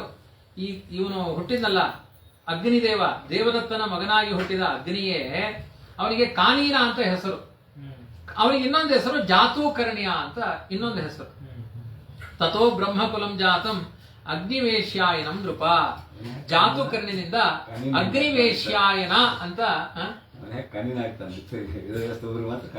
ಕಾನೀನ ಅಂತ ಹೆಸರು ಅಷ್ಟೇ. ಕಾನೀನ ಏನಲ್ಲ, ಅದು ರೂಢಿ, ಗುಣವಾಚಕ ಅಲ್ಲ, ಯೋಗನೂ ಅಲ್ಲ. ಕಾನೀನ ಬ್ರಾಹ್ಮಣರ ವಂಶ ಉತ್ಪನ್ನವಾಯಿತಂತೆ. ಅಗ್ನಿವೇಶ್ಯಾಯನನಿಂದ ಬ್ರಾಹ್ಮಣನ ವಂಶ ಉತ್ಪನ್ನವಾಯಿತು. ಆಯ್ತಾ? ಇದು ನರಿಷ್ಯಂತನ ಒಂದು ಪರಂಪರೆಯನ್ನು ಹೇಳಿದ. ಮುಂದೆ ಮನುವಿನ 4ನೇ ಮಗ ದಿಷ್ಟ, ಅವನ ವಂಶವನ್ನು ಹೇಳಬೇಕಂತೆ. ಮಹಾಪುಣ್ಯ ಪುರುಷರು ಇವರೆಲ್ಲ. ದ್ವಿತೀಯ ಸ್ಕಂದದಲ್ಲಿ ಏನೋ ಅತ್ರ ಸರ್ಗೋ ವಿಸರ್ಗಶ್ಚ ಸ್ಥಾನಂ ಪೋಷಣ ಮೂತಯ ಮನ್ವಂತರೇಶಾನುಗತ, ಅದನ್ನೆಲ್ಲ ಹೇಳಿದ್ರೆ ಇದೆಲ್ಲ ಮೋಕ್ಷ ಸಾಧನ ಅಂತ ಹೇಳಿದ್ದಾರೆ. ದಶಮಸ್ಯ ವಿಶುದ್ಧರ್ಥಂ ನವಾನಾಮಿಹ ಲಕ್ಷಣಂ. ಮೋಕ್ಷ ಆಗ್ಬೇಕು ಅಂದ್ರೆ ಇದನ್ನೆಲ್ಲ ಸರಿಯಾಗಿ ಕೇಳಿಸ್ಕೊಳ್ಬೇಕು ಅಂತ ಹೇಳ್ತಿದ್ದಾರೆ. ಇಲ್ಲಾಂದ್ರೆ ಮೋಕ್ಷ ಆಗಲ್ಲ. ಆದ್ರಿಂದ ಮೋಕ್ಷಪ್ರದವಾದ ಕಥೆಗಳಿವೆಲ್ಲ. ನಾಭಾಗೋ ದಿಷ್ಟಪುತ್ರೋನ್ಯ ಕರ್ಮಣ ವೈಶ್ಯತಾಂಗತ. ದಿಷ್ಟನಿಗೆ ದಿಷ್ಟನ ಮಗ ನಾಭಾಗ. ಇವನು ಮನುಪುತ್ರ ನಾಭಾಗ. ಈ ಮನುಪುತ್ರ ಅಂದ್ರೆ ದಿಷ್ಟನ ಪುತ್ರ ನಾಭಾಗ ಒಬ್ಬ ಇದ್ದಾನೆ. ಅವನು ಬೇರೆ. ದಿಷ್ಟ ಅಂತ ಒಬ್ಬ ಇದ್ದಾನೆ ರಾಜ, ಅವನಿಗೊಬ್ಬ ನಾಭಾಗ ಅಂತ ಮಗ ಇದ್ದಾನೆ. ದಿಷ್ಟ ಧೃಷ್ಟ ಕರುಷಕ ಅಂತ ಹೇಳಿದ್ರು. ಅಂದ್ರೆ ಮನುವಿನ ಮಗ ಒಬ್ಬ ದಿಷ್ಟ ಅಂತಿದ್ದಾನೆ, ಅವನಿಗೊಬ್ಬ ನಾಭಾಗ ಅಂತಿದ್ದಾನೆ. ಅಂದ್ರೆ ಮನುವಿನ ಮೊಮ್ಮಗ ಇದ್ದಾನೆ. ಇನ್ನೊಬ್ಬ ಮನುವಿನ ಮಗನೇ ನಾಭಾಗ ಅಂತ ಇದ್ದಾನೆ. ಅದು ಭಾಗವತದಲ್ಲಿ ವ್ಯಾಸರು ಸಂಶಯ ಪರಿಹಾರ ಮಾಡ್ತಾರೆ. ಇಬ್ರು ನಾಭಾಗ ಇದ್ದಾರೆ. ದಿಷ್ಟನ ಮಗನಾದ ನಾಭಾಗ ಬೇರೆ, ಮನುವಿನ ಮಗನಾದ ನಾಭಾಗ ಬೇರೆ. ಕರ್ಮದಿಂದ ಇವನು ಆ ದಿಷ್ಟನ ಪುತ್ರನಾದ ನಾಭಾಗ ಕರ್ಮದಿಂದ ವೈಶ್ಯತ್ವವನ್ನು ಸಂಪಾದನೆ ಮಾಡಿದಂತೆ. ಅಂದ್ರೆ ಕ್ಷತ್ರಿಯನಾದಿ ಸಿಕ್ಕಾಪಟ್ಟೆ ಬಿಸಿನೆಸ್ ಮಾಡ್ತಿದ್ದ, ಅವನ್ ಶೆಟ್ಟಿ ಆಗ್ಬೋದ. ವೈಶ್ಯ ಜಾತಿ ಬಂದ್ಬಿಡ್ತು ಅವನಿಗೆ. ಯಾವ್ದು ಕರ್ಮದಿಂದಲೇ ಜಾತಿ ವ್ಯತ್ಯಾಸ ಆಗ್ಬಿಡುತ್ತೆ. ಅದನ್ನೇ ಜಾತಿ ಅಪಾಯ ಆಗುತ್ತೆ. ಈಗ ಬ್ರಾಹ್ಮಣನಾದವನು ಮಾಸೇನ ಶೂದ್ರೋ ಭವತಿ ಬ್ರಾಹ್ಮಣ ರಸವಿಕ್ರಯ. ನೀವು ಹೋಟೆಲ್ ಇಡಿ, 1 ತಿಂಗಳು ಚಾ ಮಾರಾಟ ಮಾಡಿದ್ರೆ ನೀವು ಶೂದ್ರ ಆಗ್ತೀರಿ. 1 ತಿಂಗಳು. ನೀವು ಅಂದ್ರೆ ನೀವಲ್ಲ, ಅಷ್ಟೇ ತಾತ್ಪರ್ಯ ಅಂತ. ಆದ್ರಿಂದ ಅವರೆಲ್ಲ ಶೂದ್ರರಾಗಿ ಹೋಗ್ತಾರೆ. ಹಾಗೆ ಇವನು ವೈಶ್ಯ ಕರ್ಮವನ್ನು ಮಾಡಿದ್ರೆ ವೈಶ್ಯ ಜಾತಿಯಲ್ಲಿ ದೇವರದನ್ನ ಕನ್ಸಿಡರ್ ಮಾಡ್ತಾನೆ. ಅದರಿಂದ ಬ್ರಾಹ್ಮಣರಾದವರು ಬ್ರಾಹ್ಮಣರ ಕರ್ಮಗಳನ್ನೇ ಮಾಡಬೇಕು. ಆದ್ರಿಂದ ಈ ದಿಷ್ಟನ ಪುತ್ರನಾದ ನಾಭಾಗ ಕರ್ಮದಿಂದ ವೈಶ್ಯತ್ವವನ್ನು ಹೊಂದಿದ. ಅವನ ಮಗ ಹಲಂದನ ಅಂತ. ಹಲಂದನಿಗೆ ವತ್ಸಪ್ರೀತಿ ಅಂತ ಮಗ. ಅವನಿಗೆ ಪ್ರಾಂಶು, ಅವನಿಗೆ ಪ್ರಮತಿ, ಅವನಿಗೆ ಖನಿತ್ರ, ಅವನಿಗೆ ಚಾಕ್ಷುಷ. ಆ ಚಾಕ್ಷುಷನಿಗೆ ವಿವಿಂಶತಿ ಅಂತ. ಅವನ ಮಗ ರಂಹ, ಅವನ ಮಗ ಖನಮಿತ್ರ, ಅವನಿಗೆ ಕರಂಧಮನಿಗೆ ಆವೀಕ್ಷಿತ್. ಆವೀಕ್ಷಿತ್ ಅವನ ಮಗನಾಗಿ ಮರುತ್ತ ಅನ್ನುವ ಚಕ್ರವರ್ತಿ. ಆವೀಕ್ಷಿತಸ್ಯ ಕಾಮ ಪ್ರೇರ್ ವಿಶ್ವೇ ದೇವಾ ಸಭಾಸದ ಇತಿ ಅಂತ. ಆವೀಕ್ಷಿತ್ ಅನ್ನೋವನ ಮಗನೇ ಮರುತ್ತ. ಅವನು ತುಂಬಾ ದೊಡ್ಡ ಯಾಗವನ್ನು ಮಾಡಿದ್ದಾನೆ. ಅಂಗಿರಸನ ಅಂಗಿರಸನಿಗೆ ಒಬ್ಬ ಮಗ ಇದ್ದ ಸಂವರ್ತಕ ಅಂತ. ಅವನು ಈ ಮರುತ್ತನಿಂದ ದೊಡ್ಡ ಯಾಗಗಳನ್ನ ಮಾಡಿಸಿದ, ತುಂಬಾ ದೊಡ್ಡ ಯಾಗಗಳನ್ನ ಯಜ್ಞಗಳನ್ನ ಮಾಡಿಸಿದಾನೆ. ಮರುತ್ತನ ಯಜ್ಞ ಯಾವ ರೀತಿ ನಡೀತೋ ಆ ತರ ಅದನ್ನೇ ಹೇಳ್ತಾರೆ, ಮರುತ ಪರಿವೇಷ್ಟಾರೋ ಮರುತ ಪರಿವೇಷ್ಟಾರೋ ಅಭವತ್ತಸ್ಯ ಭವನ್ ಗೃಹೇ. ಅಂದ್ರೇನು? ಪರಿವೇಷ್ಟಾರ, ಮರುತನ ಯಜ್ಞದಲ್ಲಿ ಪರಿವೇಷ್ಟಾರ ದೇವಾಹ, ಬಟ್ಟಿಗೆ ಬಕೆಟ್ ಹಿಡ್ಕೊಂಡು ಬಡಿಸ್ಲಿಕ್ಕೆ ಬಂದವರು ದೇವತೆಗಳಂತೆ, ಕೋಸಂಬರಿ ಪಲ್ಯ ಬಡಿಸಿದ್ರಂತೆ. ಅಷ್ಟು ಅದ್ಭುತವಾದ ಯಾಗವನ್ನ ಮರುತ್ತ ಮಾಡಿದ್ದ ಅಂತ ವೇದ ಮಂತ್ರದಲ್ಲಿ ಕೊಂಡಾಡಿದ್ದಾರೆ ಸಮಗ್ರ ಭಾಗವತ. ಅದಕ್ಕೋಸ್ಕರ ವೇದಾರ್ಥ ಪರಿಬೃಂಹಿತ ಭಾಗವತ, ವೇದಾರ್ಥಗಳಿಂದ ತುಂಬಿಕೊಂಡಿದೆ. ಆದ್ರಿಂದ ಸರ್ವಂ ಹಿರಣ್ಮಯಂ ತ್ವಾಸೀತ್. ನೀವು ಬಡಿಸೋದು ಬಕೆಟ್ ಹಿಡ್ಕೊಂಡಿದ್ರು ಅಂದ ತಕ್ಷಣ ನಮಗೆ ಮಠದ ಸ್ಟೀಲ್ ಬಕೆಟೇ ನೆನಪಾಗುತ್ತೆ. ಹಿರಣ್ಮಯಂ ಎಲ್ಲ ಬಂಗಾರದ ಬಕೆಟ್, ದೇವತೆಗಳು ಬಡಿಸಿದ್ದೆಲ್ಲ ಬಂಗಾರದ. ಸ್ಟೀಲ್ ಬಕೆಟ್ ಅಲ್ಲಿ ದೇವತೆಗಳು ಬಡಿಸಲ್ಲ. ಹಾಗಾಗಿ ಯಾರ್ಯಾರು ಸ್ಟೀಲ್ ಬಕೆಟ್ ಅಲ್ಲಿ ಬಡಿಸ್ತಾರೆ ಅವ್ರು ಯಾರು ದೇವತೆಗಳಲ್ಲ ಅಂತ ಅರ್ಥ. ಒಂದೋ ಮಣ್ಣು, ಒಂದೋ ಬಂಗಾರ, ಒಂದೋ ರಜತ. ಸ್ಟೀಲ್ ಪಾತ್ರೆ ಯೂಸ್ ಮಾಡಬಾರ್ದು. ಮಣ್ಣಿಂದ ಬೇಕಾದ್ರೆ ಆಗುತ್ತೆ, ಸ್ಟೀಲ್ ನಿಷಿದ್ಧ. ಸರ್ವಂ ಹಿರಣ್ಮಯಂ ತ್ವಾಸೀತ್. ಯಜ್ಞ ವಸ್ತು ಅತಿ ಶೋಭನಂ. ಯಜ್ಞದ ವಸ್ತುಗಳೆಲ್ಲ ಅತ್ಯಂತ ಮಂಗಳವಾಗಿತ್ತು. ಆವೀಕ್ಷಿತಸ್ಯ ಕಾಮ ಪ್ರೇರ್ ವಿಶ್ವೇ ದೇವ ಸಭಾಸದಃ. ಅದೇ ಅಮಾದ್ಯದಿಂದ ಸೋಮೇನ ದಕ್ಷಿಣಾಭಿರ್ದ್ವಿಜಾತಯ ಮರುತ ಪರಿವೇಷ್ಟಾರೋ ವಿಶ್ವೇ ದೇವ ಸಭಾಸದಃ. ಶ್ಲೋಕದಲ್ಲೇ ಬಂದ್ಬಿಡುತ್ತೆ. ಮರುತ್ತನ ಯಜ್ಞದಲ್ಲಿ ಇಂದ್ರಾದಿ ದೇವತೆಗಳೆಲ್ಲ ಆಹುತಿಯನ್ನು ಕೊಡಬೇಕಾದ್ರೆ ಅಗ್ನಿಯಲ್ಲಿ ಬೇಡಂತೆ. ಅವರೆಲ್ಲ ಥ್ರೂ ಅಗ್ನಿ ಮೂಲಕ ಬರುತ್ತಲ್ವಾ, ಅಗ್ನಿ ಪಕ್ಕ ಕೂತ್ಕೊಂಡ್ಬಿಟ್ಟು ಅವರೇ ಕೈ ಹಿಡಿತಿದ್ರು. ಅಂಥ ದೊಡ್ಡ ಯಾಗ ಮಾಡಿದ. ಅದಕ್ಕೆ ಅವನ ಯಾಗಕ್ಕೆ ಸಮಾನವಾದ ಯಾಗ ಧರೆಯಲ್ಲೇ ಇಲ್ಲ ಅಂತ ಹೇಳಿದ್ದಾರೆ. ಅದನ್ನ ಸೋಮರಸವನ್ನ ಪಾನ ಮಾಡಿ ತೃಪ್ತರಾಗ್ಬಿಟ್ಟಂತೆ ದೇವತೆಗಳಲ್ಲಿ. ಬ್ರಾಹ್ಮಣರಿಗೆಲ್ಲ ಸಿಕ್ಕಾಪಟ್ಟೆ ಲಕ್ಷ ಲಕ್ಷ ದಕ್ಷಿಣೆ ಅಂತೆ. ತುಂಬಾ ಚರ್ಚೆ ಇಲ್ಲ, ಎಷ್ಟು ಕೊಡ್ಬೇಕು ಆಚಾರ್ಯಗೆ ಅಂತ. 10 ನಿಮಿಷ ಚರ್ಚೆ, ಕೊಟ್ಟಿದ್ದು 1,000 ರೂಪಾಯಿ. ಅಷ್ಟೊಂದು ಯಾಕೆ ಚರ್ಚೆ ಮಾಡಿದ್ರೆ 1,000 ರೂಪಾಯಿ ಕೊಡ್ಲಿಕ್ಕೆ. 1 ಲಕ್ಷ ಕೊಡೋದಾದ್ರೆ ನಿಮ್ಮೊಳಗಡೆ ಹೋಗಿ ಚರ್ಚೆ ಮಾಡಬೇಕು, ಹೌದಲ್ವಾ? ಇಲ್ಲೆಲ್ಲ ಲಕ್ಷಂ ಲಕ್ಷಂ ದದ್ಯಾತ್ ಬಹುದಕ್ಷಿಣ. ಎಲ್ಲ ಇತರ ಮರುದೇವತೆಗಳೆಲ್ಲ ಬಂದು ಅನ್ನ ಬಡಿಸಿದ್ರಂತೆ. ಎಲ್ಲಾ ದೇವತೆಗಳು ಸದಸ್ಯರಲ್ಲಿ ಕೂತಿದ್ರಂತೆ. ಮರುತ್ತಸ್ಯ ದಮ ಪುತ್ರ ತಸ್ಯಾಸೀದ್ ರಾಜವರ್ಧನ. ಮರುತ್ತನ ಮಗ ದಮ, ಅವನಿಗೆ ರಾಜವರ್ಧನ, ಅವನಿಗೆ ಸುಧೃತಿ, ಸುಧೃತಿಗೆ ನರ ಅನ್ನುವ ಮಗ ಹುಟ್ಟಿದ. ನರನ ಮಗ ಕೇವಲ, ಕೇವಲ ಅಂತ ಹೆಸರು. ಅವನಿಂದ ಬಂಧುಮಾನ್, ಅವನಿಗೆ ವೇಗವಾನ್, ಅವನ ಮಗ ಬುಧ, ಅವನಿಗೆ ತೃಣಬಿಂದು ರಾಜ. ತೃಣಬಿಂದು ರಾಜನನ್ನ ಅಪ್ಸರೆಯಾಗಿರುವಂತಹ ಅಲಂಬುಸಾದೇವಿ ಅಂತ, ಅಲಂಬುಸಾ ಅನ್ನುವ ಅಪ್ಸರೆ ಇದ್ದಾಳೆ, ಅವಳು ಮದುವೆ ಆದ. ಅವನು ಅವಳ ಬಯಸಿದ್ದನ್ನೆಲ್ಲ ತಂದು ಕೊಡ್ತಾ ಇದ್ದ. ವಿಶೇಷವಾಗಿ ಆ ತೃಣಬಿಂದು ಮತ್ತೆ ಅಲಂಬುಸಾ ಇವರಿಂದ ಐಳವಿಳ ಅನ್ನುವ ಕನ್ಯೆ ಹುಟ್ಟಿದ್ಲು. ಐಳವಿಳೆಯಲ್ಲಿ ವಿಶ್ವವಸ್ಸು ಮುನಿಗೆ, ವಿಶ್ವವಸ್ಸು ಅನ್ನುವ ಮುನಿ ಕುಬೇರನಿಗೆ ಜನ್ಮವನ್ನು ಕೊಟ್ಟರು. ಇಲ್ಲಿ ನೋಡಿ, ಅಪ್ಸರಾ ಸ್ತ್ರೀಯರಿಂದ ಅಂದ್ರೆ ವಿಶ್ವವಸ್ಸು ಅನ್ನೋರ ಬಳಿ ಇದು ಮಹಾಭಾರತದ ರಾಮೋಪಾಖ್ಯಾನದಲ್ಲಿ, ರಾಮಾಯಣದಲ್ಲೆಲ್ಲ ಸಿಕ್ಕಾಪಟ್ಟೆ ಗೊಂದಲದ ಕಥೆಗಳಿವೆಲ್ಲ. ರಾಮೋಪಾಖ್ಯಾನದಲ್ಲಿ ವ್ಯಾಸ ನಿರ್ಣಯ ಕೊಡ್ತಾರೆ, ವಿಶ್ವವಸ್ಸು ಅನ್ನುವ ಮುನಿಯನ್ನ ಸಾತ್ವಿಕ ಅಪ್ಸರಾ ಸ್ತ್ರೀಯರು ಮೋಹಗೊಳಿಸಿದ್ದಾರೆ, ವಿದೇಶೀಯ ಕೆಟ್ಟ ಅಪ್ಸರೆಯರು ಮೋಹಗೊಳಿಸಿದ್ದಾರೆ. ಒಂದು ಬಾರಿ ಅಲಂಬಸ್ ಅನ್ನುವ ದೇವತಾ ಸ್ತ್ರೀ ಒಂದು ವಿಹಾರ ಮಾಡಿದಾಗ ಹುಟ್ಟಿದವನು ಕುಬೇರ. ಆಮೇಲೆ ಇನ್ನೊಂದು ಬಾರಿ ಇದೇ ವಿಶ್ವವಸ್ಸು ಮುನಿಯನ್ನ ತಾಮಸ ಶಕ್ತಿಯ ಅಸುರ ಸ್ತ್ರೀ ಬಂದು ಮೋಹಗೊಳಿಸಿದ್ದು. ಅವಾಗ ಹುಟ್ಟಿದವರು ರಾವಣ ಕುಂಭಕರ್ಣರು ಅಂತ ಉತ್ತರ. ಅದೇ ವಿಶ್ವವಸ್ಸು, ವಿಶ್ವವಸ್ಸಿನ ಮಗ ರಾವಣ ಕುಂಭಕರ್ಣರು. ಕುಬೇರ ಅವನ ಅಣ್ಣ ಆಗ್ಬೇಕು. ಅವ್ರ ಕೆಟ್ಟ ಮಕ್ಕಳಲ್ಲಿ ಹುಟ್ಟಿದ ಮೇಲೆ ಕುಬೇರನ ವಿಮಾನಗಳೆಲ್ಲ ಹೊತ್ಕೊಂಡು ಬಂದ ಇವನು. ಇದು ಒಂದಿನದ ಪ್ರವಚನ ಎಲ್ಲ ಒಂದ್ ಕಡೆ ಮಾಡಿದ್ದೆ, ಆದ್ರಿಂದ ಅಷ್ಟು ಮಾಹಿತಿಗಳನ್ನೆಲ್ಲ ಸಂಗ್ರಹ ಮಾಡಿದ್ದೆ. ತುಂಬಾ ಗೊಂದಲಗಳಿದೆ ಅದರಲ್ಲಿ. ನಮ್ಮ ರಾಮೋಪಾಖ್ಯಾನದಲ್ಲಿ ಸ್ಪಷ್ಟ ಉತ್ತರ ಕೊಟ್ಟಿದ್ದಾರೆ. ಕೆಟ್ಟ ಅಪ್ಸರೆಯಿಂದ ಹುಟ್ಟಿದವರು ರಾವಣ ಕುಂಭಕರ್ಣರು, ಒಳ್ಳೆ ಅಪ್ಸರೆಯಿಂದ ಹುಟ್ಟಿದವರು ಕುಬೇರ ಮತ್ತೆ ವಿಭೀಷಣ. 3 ಜನ ಅಪ್ಸರೆಯರ ಸಂಘ ಮಾಡ್ತಾನ ಅವನು ವಿಶ್ವವಸ್ಸು. ಆದ್ರಿಂದ ಕೆಟ್ಟ ಮಕ್ಕಳು ಒಳ್ಳೆಯ ಮಕ್ಕಳೆಲ್ಲ ಹುಟ್ಲಿಕ್ಕೆ ಕಾರಣ ಪುರುಷ ಆಗಲ್ಲ, ನೀವೇ ಹೇಳಿದ. ಆಯ್ತಾ? ವಿಶಾಲ ಶೂನ್ಯ ಬಂಧುಶ್ಚ ಧೂಮ್ರಕೇತುಶ್ಚ ತತ್ಸುತಾಹ ವಿಶಾಲೋ ವಂಶಕೃದ್ರಾಜ. ಕಲಿಯುಗ ನಿಯಮ ಇಲ್ಲ ಅದಾಯ್ತಾ? ನೀವೆಲ್ಲ ಹೆಣ್ಮಕ್ಳು ಯಾರು ಬೇಜಾರು ಮಾಡ್ಬೇಕು, ನಿಮ್ಗೆ ಒಳ್ಳೆ ಮಗನೇ ಹುಟ್ಟಿದ. ವಿಶಾಲ ಶೂನ್ಯ ಬಂಧುಶ್ಚ ಧೂಮ್ರಕೇತುಶ್ಚ. ಈ ರೀತಿ ವಿಶ್ವವಸ್ ಕುಬೇರನಿಗೆ, ಕುಬೇರ ಮದುವೆ ಆಗ್ಲಿಕ್ಕೆ ಅಂತ ಏನೋ ಅದು ಕುಬೇರನಿಗೆ ಒಳ್ಳೆ ಮಕ್ಕಳಾಗಬೇಕು ಅಂತ ಕುಬೇರನಿಗೆ ಒಳ್ಳೆ ಉಪದೇಶ ಮಾಡಿದ್ದಂತೆ. ಯಾರು ವಿಶ್ವವಸ್ಸನ್ನು ಮುನಿ ನಿನಗೆ ಒಳ್ಳೆ ಸಂತಾನ ಆಗಲಿ ಅಂತ ಒಳ್ಳೆ ವಿದ್ಯೆಯನ್ನು ಉಪದೇಶ ಮಾಡಿದ್ದ. ತೃಣಬಿಂದುವಿನ ಹಿಂದೆ ತೃಣಬಿಂದು ಅಂತ ಹೇಳಿದ್ರು. ತೃಣಬಿಂದು ರಾಜ ಅಲಂಬುಸಾದೇವಿ ಮದುವೆಯಾದಾಗ ಐಳವಿಳ ಹುಟ್ಟಿದ್ಲು. ಐಳವಿಳೆಯಲ್ಲಿ ವಿಶ್ವವಸ್ಸು ಹುಟ್ಟಿದ. ವಿಶ್ವವಸ್ಸಿನಿಂದ ಕುಬೇರ ಅಂತ ಹೇಳಿದ್ರು. ಈಗ ತೃಣಬಿಂದುವಿನ 3 ಮಂದಿ ರಾಜರು, ವಿಶಾಲ, ಶೂನ್ಯಬಂಧು, ಧೂಮ್ರಕೇತು. ವಿಶಾಲ ರಾಜ ವಂಶವನ್ನ ಬೆಳೆಸಿದ. ಅವನಿಗೆ ವೈಶಾಲಿ ಅಂತ ನಗರವನ್ನ ನಿರ್ಮಾಣ ಮಾಡಿದ. ಇದು ಎಲ್ಲಿ ಗೊತ್ತಾ? ವೈಶಾಲಿ ಅನ್ನೋದು ಬದ್ರಿ ಕ್ಷೇತ್ರ. ಅದಕ್ಕೆ ಏನ್ ಹೇಳ್ತಾರೆ ಹೇಳಿ? ಜಯ ಬದ್ರಿ ವಿಶಾಲ ವೈಶಾಲಿ ಕ್ಷೇತ್ರ. ಎಲ್ಲೆಲ್ಲೆಲ್ಲಿಗೆ ಲಿಂಕ್ ಇರುತ್ತೆ ನೋಡಿ. ವಿಶಾಲನ ಮಗ ಹೇಮಚಂದ್ರ, ಅವನ ಮಗ ಧೂಮ್ರಾಕ್ಷ, ಅವನ ಮಗ ಸಹದೇವ, ಅವನ ಮಗ ಕೃಷಾಶ್ವ, ಕೃಷಾಶ್ವನಿಂದ ಸೋಮದತ್ತ, ಅವನಿಗೆ ಇಡಸ್ಪತಿ ಅಂತ ಅವನ ಅನ್ನಾಧಿಪತಿ ಅಂತೆ. ಅವನು ಎಲ್ಲರಿಗೂ ಅನ್ನದಾನ ಮಾಡ್ತಾ ಇದ್ದ. ಶ್ರೀಹರಿಯನ್ನ ಅಶ್ವಮೇಧ ಯಾಗದಿಂದ ಅವನು ಸಂತೋಷಪಡಿಸಿದ. ಆ ಯೋಗೇಶ್ವರರು ಹೊಂದುವಂತಹ ವೈಕುಂಠವನ್ನೇ ಪಡೆದ ಇಡಸ್ಪತಿ. ಅದು ವೇದ ಮಂತ್ರದಲ್ಲಿ ಇದೆ. ಇಡಸ್ಪತಿ ಅಂತ ಒಂದು ವೇದ ಮಂತ್ರ ಇದೆ. ಆ ಇಡಸ್ಪತಿ ಎನ್ನುವ ವೇದ ಮಂತ್ರ ಪ್ರತಿಪಾದ್ಯನಾದ ಋಷಿ ಇವನೇ ಆಗ್ತಾನೆ. ಇಡಸ್ಪತಿ ಎನ್ನುವ ಅವನು ರಾಜ, ವಾಕ್ಪತಿ, ಅವನು ಅನ್ನಾಧಿಪತಿ. ಸೋಮದತ್ತನ ಮಗ ಸುಮತಿ, ಅವನ ಮಗ ಜನಮೇಜಯ, ಇವನು ಬೇರೆ. ವಿಶಾಲ ರಾಜನ ಕುಲದಲ್ಲಿ ಇವರೆಲ್ಲ ಬಂದು, ಇವರೆಲ್ಲ ಯಾರ ಪರಂಪರೆಯವರು? ತೃಣಬಿಂದು ರಾಜನ ಪರಂಪರೆಯವರು. ಹಾಗಾಗಿ ಇವರೆಲ್ಲರ ಮನೆಯಲ್ಲಿ ಫೋಟೋ ಯಾರ್ದಿತ್ತು ಅಂದ್ರೆ ತೃಣಬಿಂದು ರಾಜನ ಫೋಟೋ ಇತ್ತಂತೆ.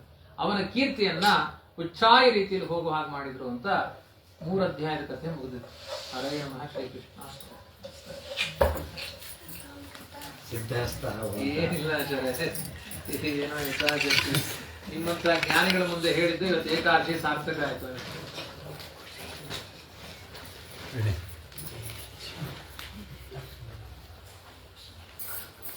ವಿಸ್ತಾರವಾದ ಭಾಗವತ ಕೇಳಿದಾಗಿರುವ ರಸವೇ ಬೇರೆ.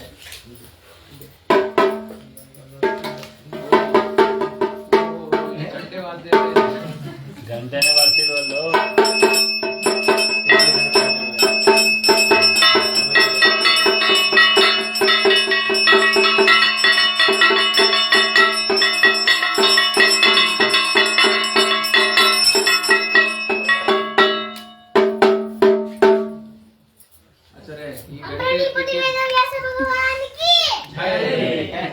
ಘೋಷಣೆಗಳಿದೆ.